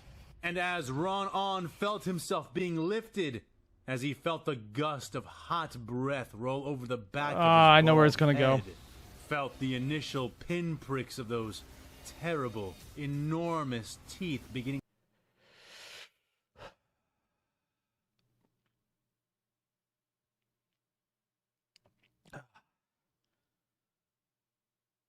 Again, this is just something I don't enjoy.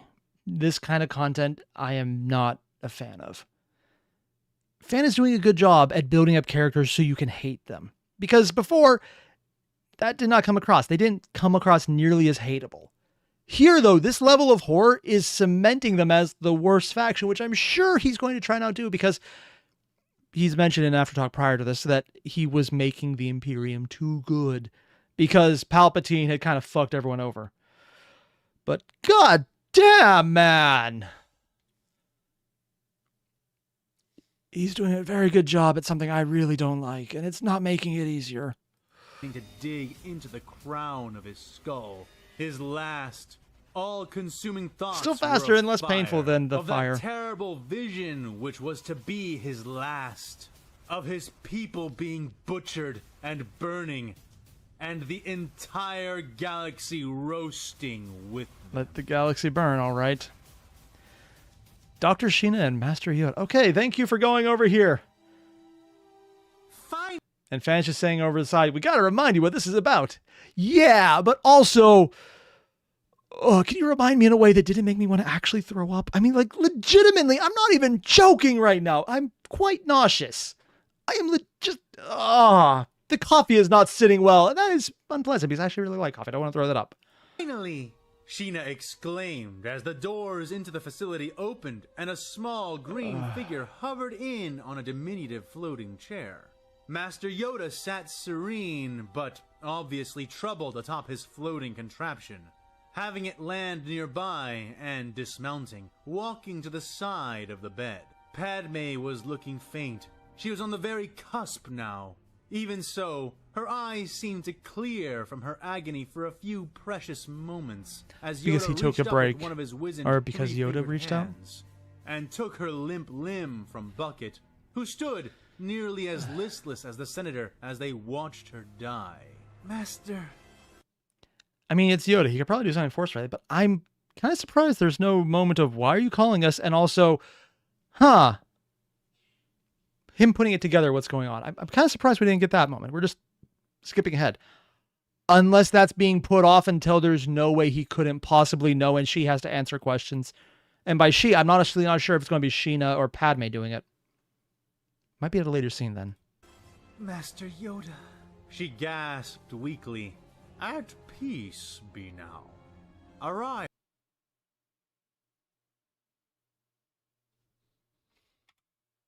She gasped weakly. At peace be now.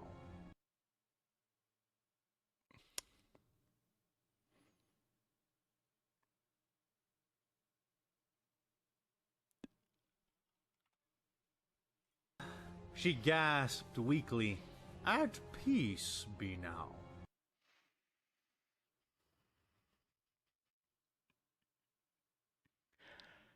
You know, everyone has a Yoda impression, and everyone can do their own thing. I was not expecting this to be Fan's Yoda impression. I expect him just to say the words, but he does been putting in a lot of effort into it. But I don't know why, but for some reason, it sounds so different from Yoda that it just is a non-click in my head. It's not even that it's clicking. It's that it's actively unclicking boxes that were clicked before. It's not a bad interpretation. It just, I don't know why, but I'm going for Merlin from Sword in the Stone before Yoda when I hear this voice, which is weird because I've never seen that movie. I don't know why that's where my mind's going. It's very unique. Arrived I have, at the request of your doctor. If aid I can render, it will be yours, he said to her. She smiled wanly before closing her eyes again, her breathing shallow. Yoda turned then to face the impatient Dr. Sheena, ambling over. No, she hasn't shot him yet. Supported on his cane. Not long it will be before one with the Force she becomes. Ease her passing. He's giving into it. Ease her passing? Because Yoda's entire thing here is that he gave up. So he's not trying to save anyone because he thinks it's probably safer for you if you die now. It's less painful. I mean, admittedly, he was also right. But he's giving up completely, so he's not going to try. You mean let her die? I don't think so, said Dr. Sheena. Do more I cannot. Limited are my healing arts. And not surprised our I didn't request a way healer. it is to defy the natural cycles of life and death. He said solemnly. Then I guess today is our lucky day, she snapped. There is absolutely nothing natural about what is happening to her right now, Sheena said. Yoda seemed to perk up a little at that, his attention honing in. And by that, because that would be a surprise to him. He asked. And he's not a doctor either. either. Exactly what I said. The senator is because he has no medically medical arts. healthy. But she is dying. You need to help me stop that from happening, or he won't just lose her, but her 2 children as well, said Dr. Sheena. Did he know about Poison, then? With such matters, limited my abilities are. It's not poison. Is he playing dumb or he not know? It has to be. She is being killed by something metaphysical, something our sensors and tools Try not to say cannot magic detect or prevent. None of this makes any scientific sense. The only way I can explain it is with an unscientific conclusion. Yep. Someone, somewhere, space magic it probably is. A powerful Force user is killing her. I won't pretend to understand your esoteric ways because I don't and can't. Or want to. All I know is what this is not. And it's not something that can be stopped by droids or medicine, said Dr. Sheena. Yoda paused to ponder that, rubbing his chin. If true, then powerful this technique would have to be. At great I call it cost and Force focus bullshit. and strength would such a murder come. Such a thing only the Sith could perform, said the Master. But why? I mean, or, Anakin flailing around in pain and not realize what he's doing, but the entire chosen bullshit around there. He added. Why? Why? Why does that matter? Sheena shouted, throwing her hands up. You want a reason why? Fine, I'll give you one. Do you have any idea who the father of these children are? The doctor railed. Dr. Sheena, don't... Padme gasped. Oh, she's still aware. You be quiet. I'll give you a say in all this when you stop dying. Sheena shot back. Looking back at the small green Jedi. Yeah, I think this is the second time Sheena is doing extreme violence. specifically to Padme's ego right now. Oh, God. She just chaired it. She could see she had his rapt attention. She is the mother of Anakin Skywalker's children. You know, the rising star of your order, The hero current of the Grand Grandmaster of the Army? the Republic, the man we just made Supreme Commander a few hours ago? She said. Yeah. What better way for Dooku and the Confederacy to hurt us than by hurting him through her death? I can't understand all the involved motivations, but do you Would Yoda really put it think together? that Anakin will handle this loss well? Nope. Especially when we are on the cusp of a new, greater war. If Yep. this can only be done by a Sith, then it makes perfect sense as to why Dooku would be doing it. Padme Amidala is the head of the Loyalist Committee. She Is this different enough from what Yoda was expecting to break him out of his fatalistic view? I don't know. Because I'm not sure how fans interpreting it. Because I think he's going with the given up aspect of Yoda. Wise, but defeated. But I'm not entirely sure because, frankly, my memory's shit. He might have said that I completely forgot. is one of the great powers in the Senate. Killing her will destabilize everything. So hurry up and save her. I don't care what mumbo-jumbo magic you need to use to do it. Just get whatever it is that is killing her to stop, and Like a healer? I'll handle the rest, she said. Yoda looked stunned for a moment, but then his face hardened, as within his mind, many disparate pieces began to come together. Is he going to figure it out? The Chosen One, the Jedi, the Sith, great fear, great love, and at the center of it all, Padme Amidala and her 2 children. Yoda nodded, for now he knew what he had to do. Is this him doing Time for an something? intercession there is not, he said, ambling back over to Padme's side. I'm sorry, still good for that Too voice. progressed the technique is, and too unfamiliar with it am I, he added. So, what? Thoughts and prayers? Is that all you can offer right now? Better healers? Sheena asked, sounding Better healers would be disgusted. nice. Yoda More. shook his head. Draining her it is. Taking life till death is present, he said, gesturing with a hand and sliding over a set of stepping stairs from a nearby closet. It opened up as it came to rest by her bed, and he used it to climb up so he could look over the pale senator, extending his hands over her and closing his eyes. To be fought, to be resisted, such things give the dark side its power. But play by its rules I will not. What we lack in strength, make up for shall I, with wisdom. Give. Is he going to give his own life force to her in exchange? Because Yoda dying here would be a very big change. I don't think Fenn would do that, only because it's a way he would lose access to the character that is just probably really interesting to use later. Give to it what it desires, I must. And then, take back what I have given, I shall, he said. Damn it! This is no time for your fanciful turns of phrase, Sheena started to say. Shh. Yoda hissed, hushing her. The room seemed to take the cue, and a silence filled the air as all eyes Force lingered quiet. over the Jedi. Even Dr. Sheena, who was glancing between him and Padme's faltering vitals. There was a sudden tension in the air, a soft, unhearable hum which began to quietly fill the space. Yoda's face, eyes closed, seemed to tighten, his fingers tensing, but his hands remaining open. The lights flickered slightly and dimmed, and there was a vibration which moved nothing, yet filled everything in the room. Then, he spoke a single word, one which Sheena did not know. Morikro. He breathed. What? Word, one which Sheena did not know. Morikro. Mori Tro? I'm actually curious about that one, so I'm just going to look that up quickly. According to Wikipedia, powerful but potentially dangerous technique of the Force that could slow down the body's function of oneself or another being into a mild catatonia, long-term suspended animation, or even extinguish life. Slowing down his own life to give it a bit to her. Oh. That's kind of cool, actually. Huh. Interesting usage of that. He breathed.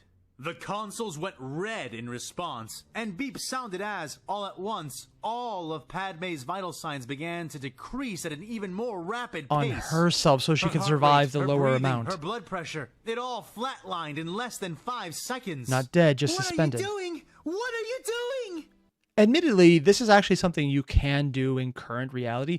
There are ways to put people into a suspended state. Not suspended animation, I should clarify, but really low functioning heartbeat, really low functioning breath. It's bad and could easily fuck you up, but what they're describing right now, this is technically a possibility in current medicine. It's just a really stupid one. Sheena screamed, her chair taking off towards Yoda, with her only being She's still in the prevented from chair. ramming into him by the sudden interception. Why is of she still in Bucket, the chair? Who grabbed her by the arm and held her up from the action. Wait, he said.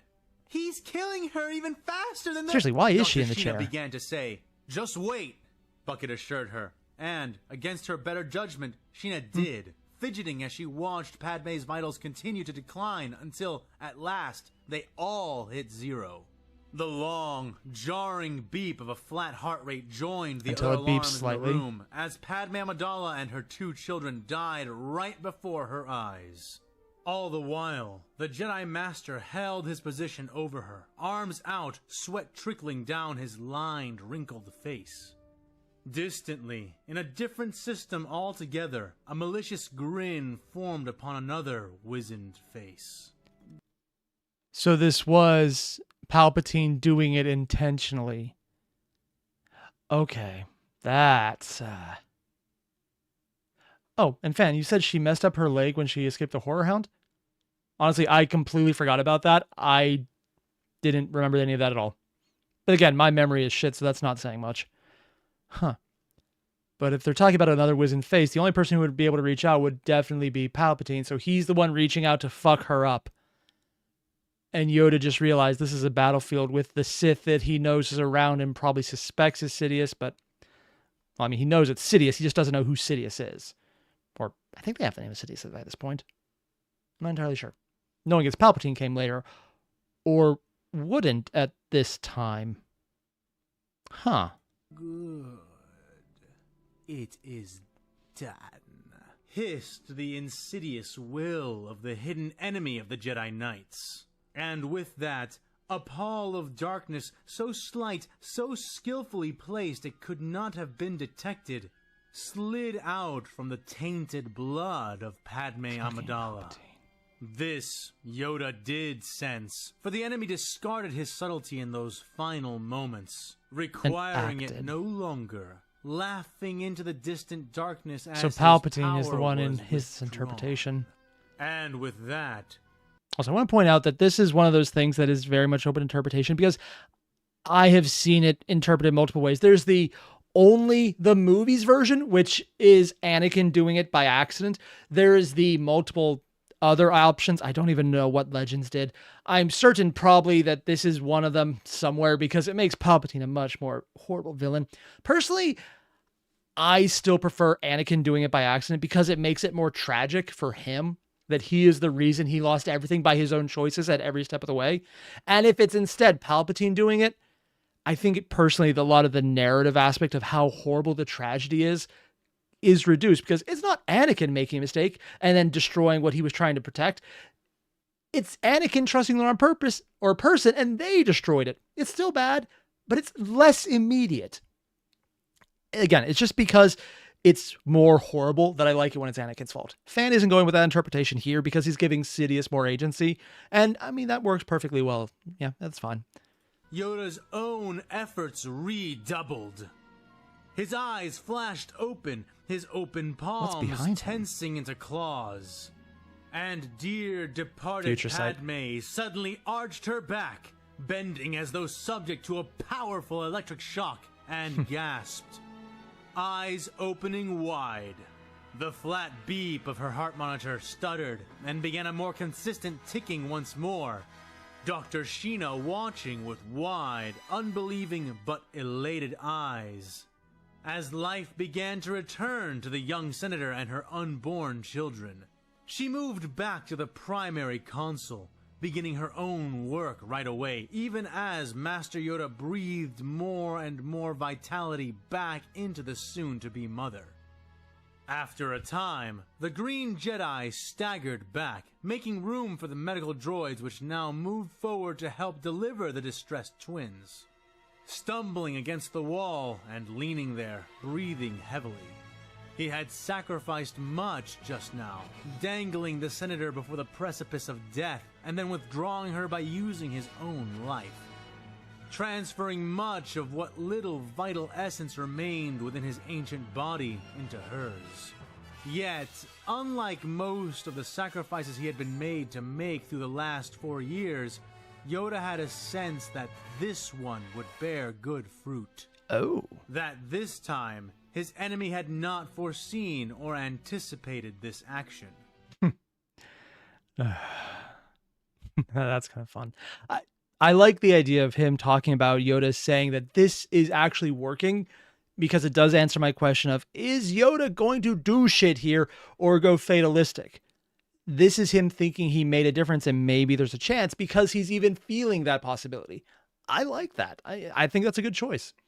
Also, fan said, the problem I have with her dying of a broken heart, I'm assuming Padme, is that she literally dies telling no one there's still good in Anakin, I'm assuming. I don't know. It doesn't sound like she's lost all hope. Yeah, honestly, the broken heart one sounded like something people threw out because they had no idea what the fuck was going on, and I'm never going to actually go with it.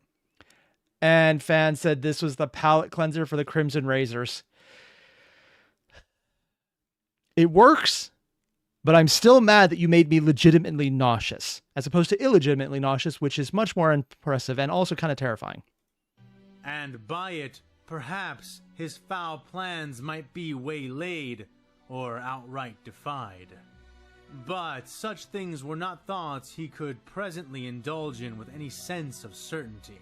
So instead, he focused on the immediate victory as the sounds of new life crying out began to fill the room. And each newborn was taken into the world and named by a grateful mother whom Yoda had ensured would live for some time yet. There would be a reckoning for this, he knew. This is a weird question, but who named Luke and Leia in canon? Because Padme was already dead at this time. Would they still be known as Luke and Leia? I mean, I'm assuming that's what fan is going with because it would be way too confusing for us otherwise. And by us, I mean me. I would never remember, and it would be the entire thing of, oh yeah, random person, and then not getting until much later, oh no, wait, that's Luke. I would be the idiot who doesn't remember. But did she name them and told someone before she's alive, before she died? Or is this something that did Obi-Wan name them? Huh. Oh, and according to fan, Padme literally did it as they were being born. Oh, neat. Honestly, I completely missed that part then because, I mean, maybe that was in a novelization or I just forgot that part of the movie. Both are entirely possible because me forgetting, who'd have thought? But, like his other thoughts, those he too pushed off for another time. Maybe I just need to rewatch the movies. Heart beating painfully in his own chest, he smiled. Even amidst so much doom and death, hope and life could spring anew in their universe, and by it, perhaps, light may yet return to the galaxy, even if for only a brief moment. Oh, we're back with Boba Fett and Yannick? Probably one of the Space Wolves. This storm isn't natural! Boba yelled into the screaming sands, having to raise his voice to even be heard through the comms. Yannick only laughed, blinking the rushing particles out of his eyes, Space Wolf. gritting his teeth against the airborne slurry of wind and grit. His voice was booming and nearly mocking as they continued to drive through the sudden sandstorm. What? They had seen it ahead of them, manifest as a huge, swirling dome of sand, with the massive wolf Lenvrek leading them straight into it. But, as large as the dome of sand was, it was minuscule when compared to the walls presented by true sandstorms, which seemed to stretch endlessly. So when he's talking about true sandstorms, that means all the jokes about space wolves on a desert is actually completely warranted here because No, actually, reverse that. Not warranted in the slightest because they're used to bigger sandstorms. Probably Apocalypse Death World style ones as opposed to moderately nice world ones by their comparison level. Out in all directions. It has a fluffy tail. Whatever it was, It has a fluffy curl no tail. Such monster. But Boba found that despite being smaller, it was no less powerful. He himself only barely managed to cling to the speeding bike beneath him as the winds tore at him from all sides. Sandy fingers gripping and sliding over his armor, attempting to tear him off. I figured that much! Ah, it got really loud there. Yelled before spitting and coughing and laughing again. He's doing this without a helmet. Just like the kind the Of course he is. Fenris could conjure. It's psychery or daemon-craft. What? Either way, it'll be a bloody glorious fight! Yannick called before spitting some more. How the hell are you still talking in all of this? Boba said, only able to manage it thanks to his enclosed armor. Yannick predictably laughed again. Well, if you think this storm is even a lick compared to the blizzards of far and fair Fenris, then you've lived a soft life. He kind of has You're by still comparison. young. Hope for your battles yet. He just swallowed more sand. He bellowed back before coughing and hacking. Boba choked back a laugh of his own and refocused his attention. He could barely see 3 feet in front of himself. But if they were on the right track, then that meant the Tuskens would have to be stomaching all of this as well. At least, that was what he thought before they breached the inner wall of the dome. What? The sand was everywhere in one moment, and then settling, Definitely psychic in streaming nature. off them into a dune of total calm the very next. For just a second, I thought they would put the helms Boba back thought on when they had were driving actually through a ridden sandstorm. through the Nope, entire barely not. dome, given how long they had been within it as it was. But that notion was discarded quickly as enough of the sand which had caked on his visor fell away and revealed the space around them. Oh? They had been in broad daylight when entering the storm, but now they were wreathed in a hazy twilight, the dome of sand stretching Blocking up out and the over sand? them, No, blocking clouding out the even sun with the twin sand. stars of Tatooine. But while the Okay, people keep saying this is going to be Darth Kirat, the Prevong. I don't know anything about this. People keep saying things and I do not know what they mean because I don't have a frame of reference on this one. I don't mind. I want to know more, but I just do not know. It's actually kind of bugging me a bit because I just don't know and I don't like not knowing things. It's also why I like to randomly learn new things. Not interesting things, just things that are interesting to me. Very big difference there. The borders where the wall of the storm met the sands did roil and spin. The vast space under the dome was largely calm and still, with the big exception being the speeder battle taking place at its center. There it is!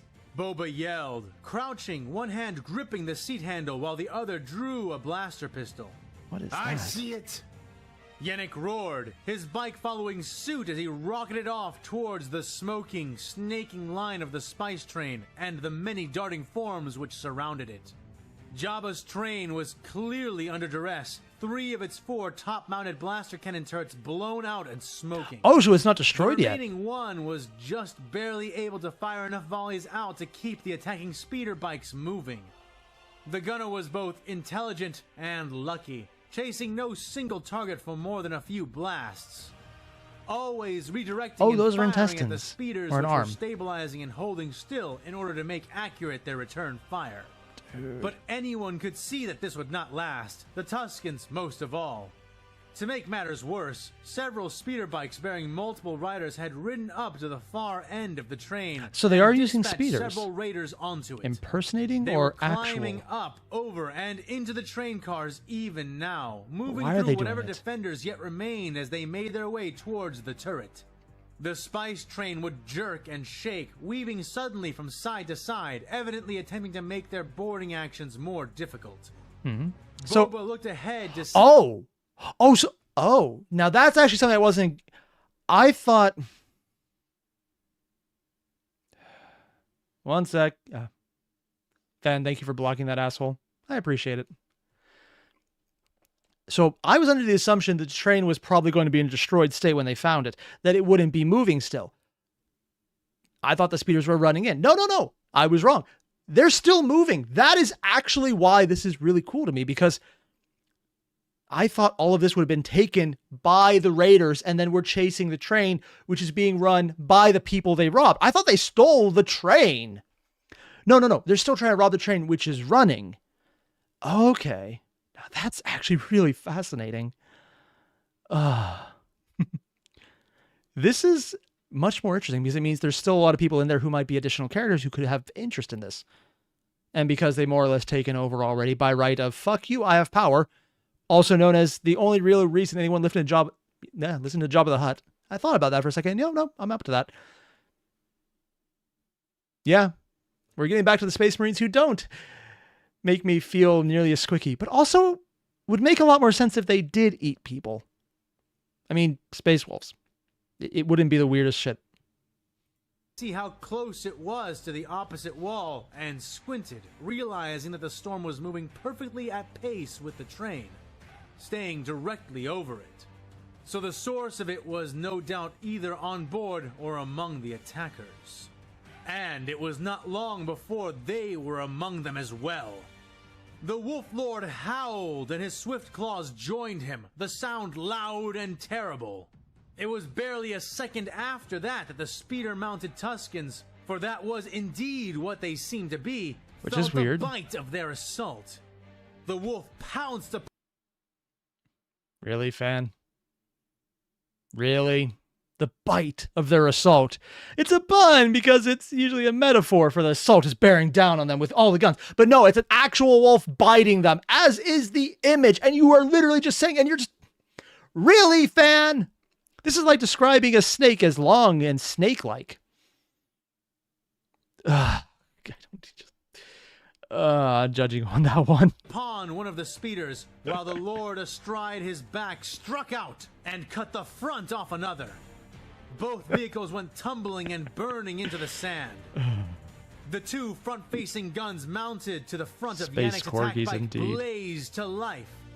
And Yannick himself drew his own weapon, the thundering bolt of technology that Boba had been trying to get closer to. Oh, he's trying to get the guns. And began to fire at the speeders, shredding two with explosive bolts. Hey, careful! You have no idea which one of those bikes might have the components. Boba Why yelled, do they care about the Yannick components? paid him no heed, like literally, what are they looking for initially? I don't think that was ever covered. Up by the side of the train. Are you ready, whelp? He asked suddenly. Ready? Ready for what? Jump! Boba asked, trying to pick out shots of his own. Atta boy, whelp! Yannick said unhelpfully before holstering his bolter and reaching around his back, grabbing the bounty hunter by the rear of his armor. Is he throwing him or jumping? Kark! What the hell are you? Boba began to yell before he was suddenly and unceremoniously pitched into the hull of the train. Oh, he's throwing the kid. The impact rattled him to the bone and dazed him, but not enough for him to fail to grab the seam in the metal, though he dropped one of his blaster pistols to manage the grip. He grit his teeth and looked up at Yannick, who gave him a thumbs up and then veered away. Bastard! Boba grumbled, one of the nicest Space Marines you're ever going to meet. Train and looking around.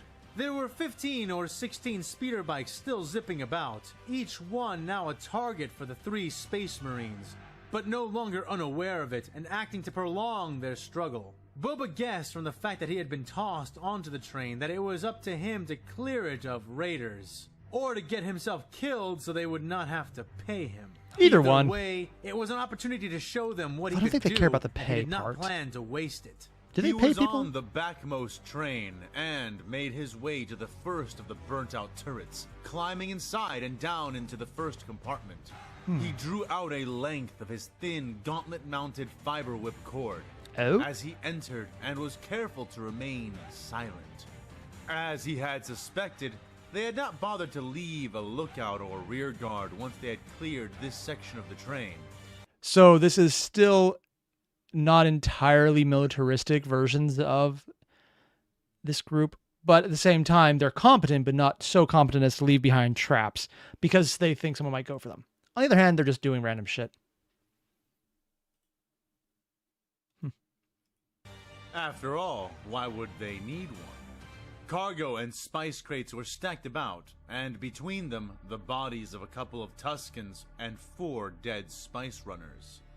4? Boba crouched and moved up, passing into the I wonder who the second characters train, are going to be in finding this more round. bodies, but no immediate impediments.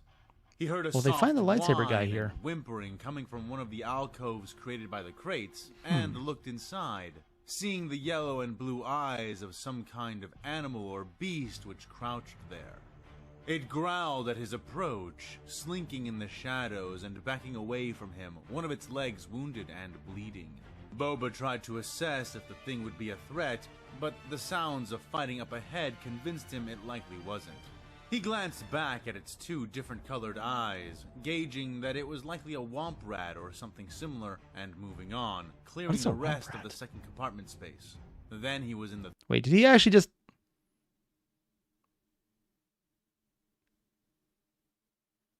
I've only ever used or heard the term womp rat in reference to, oh, it's just a womp rat, and then it's always something else. So that, if I'm mistaken about this... its 2 different colored eyes, gauging that it was likely a womp rat or something similar, and moving on, Probably clearing not. the rest of the second compartment space. Then he What was in actually the was it? third. And now things got interesting. Unless it was there a were womp rat? 4 Tuskens What is a fighting womp rat? inside the dingy, ill-lit space. 2 spice runners struggled against them, one firing from around a chest-high stack of crates, and the second grappling with a raider in close range. Hands locked around the gaffing stick the Tusken was attempting to cave her skull in with. The as-yet unnoticed bounty hunter crept up on the Tusken, firing from furthest back in their battle, waiting One until down the shooter soon. in question released one of their familiar honking war cries. Wait, apparently, according to chat, womp rats are 2 or 3 meters, which is wolf-sized.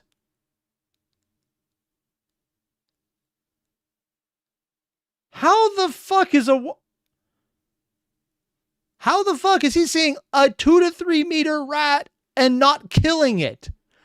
I mean, yeah, there's Tusken Raiders being led by a Dark Jedi or a Sith or some kind of random asshole. On the other hand, giant rat. I mean, we've reached... This isn't even New York relatives. This is full-on Florida rats.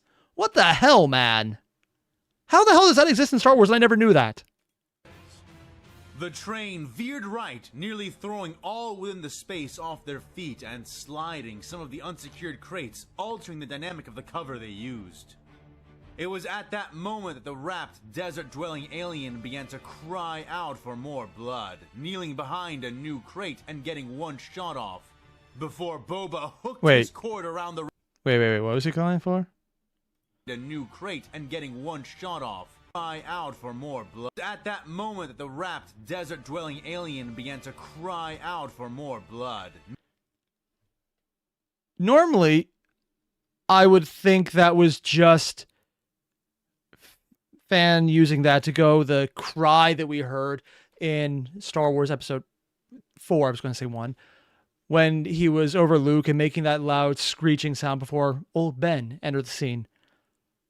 But this involves 40K, and when you say crying for blood, I am hoping I'm reading too into this because that's already been something fan used in a different context. Unless this is evidence of a chaos cult existing is how fans using it here. Which, I mean, it's entirely possible. Showing existence of other cultists that just exist in their own smaller, less powerful ways, since this is the warp essentially that they're drawing from. Kneeling behind Maybe? a new crate, Maybe and not. getting one shot Could just be a off, phrase. before Boba hooked his cord around the Raider's neck and twisted about. His back against the Tuskens as he cinched the cable tight and used his own weight to help choke the fighter quickly. Lungs having just expelled their reserves, heart racing with adrenaline, it was not long before the staggering Tusken fell back, unconscious and likely dead. Boba picked up his rifle and sighted it down, aiming into the backs of the 2 remaining raiders who were using their own slug thrower rifles. He fired his first shot into the skull of one, just as the remaining Tusken fired at and hit the blaster-wielding Spice Runner. The Weequay grunted and smacked against the wall behind himself, groaning and sliding down, leaving a red smear as he did. The Tusken had little time to celebrate its shot, taking a blast to the back from Boba a moment later. The two who were left in the melee fight were a large raider and a smaller, pale-skinned, near-human woman. Boba Probably tried to the sight daughter. the warrior down, but found he was unable to get a clear shot before the Spice Runner lost her contest. Oh! Another hard jerk to the left tossed her back, causing her balance to fail for just long enough she falling to leave off the her train? vulnerable to taking a haft to the forehead, which shoved her off and dazed her long Haft, enough for the though. raider to Haft, swing not down the- with a heavy two-handed blow, But... almost splitting her skull with the sheer force of the strike. Oh, never mind. Fett pulled the trigger of his stolen rifle a second later. Well, we but was found what's shocked left of the when daughter. Nothing happened. What? The Tusken snapped around and saw him, bellowing a war cry as he began to charge. It just pulled the ate a trigger shot? again and again, the gun firing nothing. It occurred to Boba that the weapon, a slug thrower, had run out of ammunition, which did not prevent him from flipping it around he in wasn't his using a hands, physical... grasping it by the barrel and swinging it to connect. So offensive. For the record, I cannot ban or affect anyone if they are the very last comment in the comment chain. If you see a bad comment, put a comment to push theirs up and put them in my power. Really? You can't actually do it for the comment that's the newest? Oh, that's a weird inclusion, but... Huh.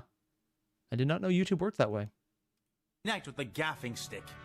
Damn slug throwers! Boba He's grunted, used to the infinite colliding ammo, strikes essentially. almost jerking the rifle from his hands as he backtracked. The large Tusken pressing Does he the have attack, anything else? swinging and jabbing with the weapon in his wrapped hands.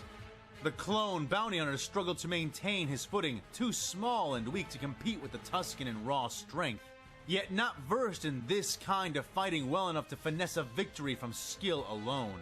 For now, it was all he could do to fend off the heavy blows, even as the rifle frayed and splintered in his hands, scattering its pieces and throwing Boba onto Oh, his damn. back. They're that powerful. He shuffled on his elbows, scrabbling backwards with his feet as he struggled to draw his remaining blaster pistol, which was promptly kicked out of his hands by the Tusken Raider looming over him. The burly, covered warrior raised his gaffing stick in triumph, grasping it with both hands as he prepared to swing down. But just before the instant of the stroke, holes and explosions ripped through the train Space from Marine the or wall someone to else? their right. Crates full of water and spice bursting and shredding in an unexpected storm of shrapnel and exploding projectiles. Are they firing The Tusken through the was ship? stunned by the attack, No, through the flinching train. out of his striking posture, and before it was clear if he had been properly struck by the hail of rounds, Boba slid his combat knife out of his boot, activating the vibro cell within the hilt at the same moment. Oh, and he got the throwing save and... the Wait, blade what? snapped out end over end and Okay, this is one of those things that I know it's being done to be cool, but you have a weapon and you throw it. It's not that fans using it badly. I just don't like this trope of throwing weapons. It pisses me off. There's things that you can throw, such as spears, and that's usually the best way because they're meant for that. Also, they're recoverable. When you have a knife, it's usually more dangerous to hold the knife, but a lot of fantasy and sci-fi is like, well, you have a knife. The best thing you can do is throw it at someone. Yeah, sure, it's a trope at this point. It's just a trope I do not like because being armed is still better than having a single-use weapon. It's like his entire thing about, damn, slug throwers, you ran out of ammo. You ran out of ammo and you threw your only other weapon. It's going to work out fine because the narrative will carry it in that direction. But at the same time, it's a personal peeve of mine. I just don't like it because it seems incredibly stupid. And this version of Boba didn't seem dumb enough to think that's a good option. But again, narrative trope. You just roll with it. and buried itself deeply into the raider's chest. The stunned warrior pausing, dropping its weapon and looking down, dumbfounded at the knife handle protruding and vibrating in its chest. It reached for the blade, its knees already beginning to buckle, but before it could properly collapse, something else came through the wall the bolts had issued Another from. shot? Yannick and his entire assault Just bike came through the burst wall. through the metal of the train and I'll make my rammed own into the door. Tusken, crushing him messily against the opposite wall. Boba coughed. Did he and know he's there, waved or his just hands, randomly get him by clearing accident? Sand and spice from the air, and looked up at the grinning Marine. Oh, he More knew. impressive than you look, whelp. He was testing him. Yet. Oh my god. The Astartes declared with a laugh. Are they just going to give him random bits of gene seed to see if he survives it at this point? Because it seems like they're trying to adopt him. Leaning over from his Boba smoking, Wolf. rumbling bike to lend Fett a hand. The young bounty hunter took it and was yanked up to his feet, Yannick dismounting his thoroughly struck-wheeled bike and looking towards the front of the train. I assume the train controls are beyond in the Probably. frontmost portion? He asked, and Fett nodded, retrieving his blaster pistol as he did. Yeah, and I think the train is clear. Boba began to say before a flash and a scream drew their attention to the small ladder which led up to the final functioning blaster turret. Oh? A body fell down from there, sliced clean in half. Both the bounty Lightsaber hunter and entry. Astartes aimed their guns towards the entryway then, They and might be in listened as trouble. someone began to descend down through it, one step at a time. A Tusken emerged from the turret ladder, moving But- casually, almost slowly. He stepped out from it and into the center of the room, one lax ambulation at a time, seeming to almost not notice the other two. Even as they watched him carefully, guns up and trained on him. Something about the way the man moved seemed disturbingly familiar to the young Fett, and he took notice of the Jedi. fact He would that this recognize man Jedi. wore his Or gaffing stick Force on user. his back and held no blaster or obvious weapon in his hands. The warrior looked around, his gaze slowly settling on the two of them. Once it did, the air seemed to still, the rushing wind the only sound that could be heard. Why aren't you shooting at him? Boba whispered, though he himself Don't had think it would also help. held his fire, that sense of foreboding and recognition staying his hand. Because, whelp, look at what he's wearing. What The is he Space Marine wearing? said, his voice low yet intense. Fett did so. Explosives? The Tusken wore an odd bandolier on which hung several hefty pieces of machinery. The missing parts. components, Fett realized. But what were the components for? He was wearing them, and Like, Boba legitimately, I don't think that's been already mentioned seen yet. The kind of damage Astartes bolters could do to anything they hit. Because they're concussive explosions, basically, and if they hit it, it pops. And if the guy deflects it and it pops outside of him without killing him, which is what I probably assume would happen because Force bullshit, it would probably damage the components that are small enough to be held on a bandolier of a single person. Huh. What the hell are It's a MacGuffin, yeah. Yeah, it's a MacGuffin. Sebastian got that right in the chat. Readjusting, my legs got numb. Yannick himself slowly stowed his bolter weapon and drew a large monomolecular combat knife. Oh, a knife. So, That'd be a he's chainsword. Tusken, eh? Not The for long. Swiftclaw said with a fanged grin, raising his combat knife into a fighting posture. Boba shook his head. No, he said. As if in response to that, the warrior activated his two weapons, though his body did not shift or move an inch. Twin burning, humming green blades of light emerged from the handles held in his Green? hands, framing his masked face and Tusken tassel of long black braided hair in flickering emerald light. That is a Jedi, said Boba Fett. Green? What the hell? Oh, God, you're ending it there. Ah.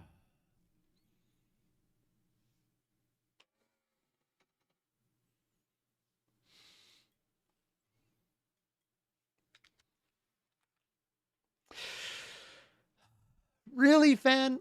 I mean, people are telling me who this is in the chat, and I don't know nearly enough about Star Wars lore, apparently, to figure out who that is, because I don't know who this is. I don't know what's going on, and they say it's pre-vol. I don't know what this means. I just seeing green. Why would they have a green lightsaber? Why would they have two? Why is everyone in the chat going crazy? The hardest part is, I know what the spoiler is, but I would have to look it up, and then I'd be spoiling myself again to the spoiler I know, because the name means nothing, because I don't know the stories. I just...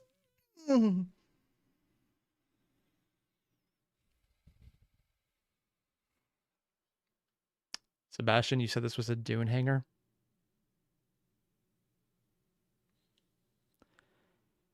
That's right up there with fans' pun about the bite looking like being bitten by a wolf.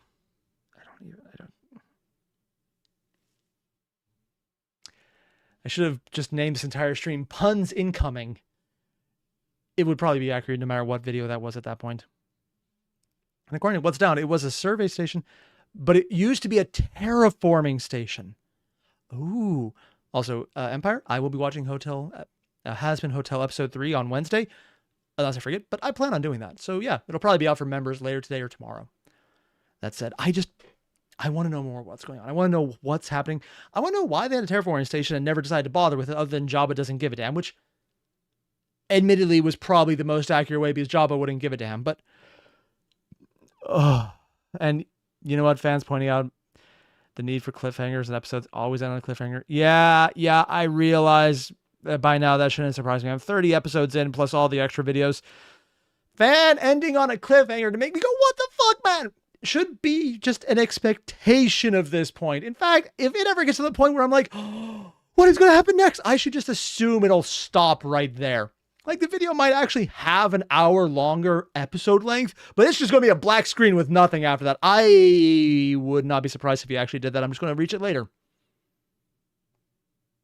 Yeah.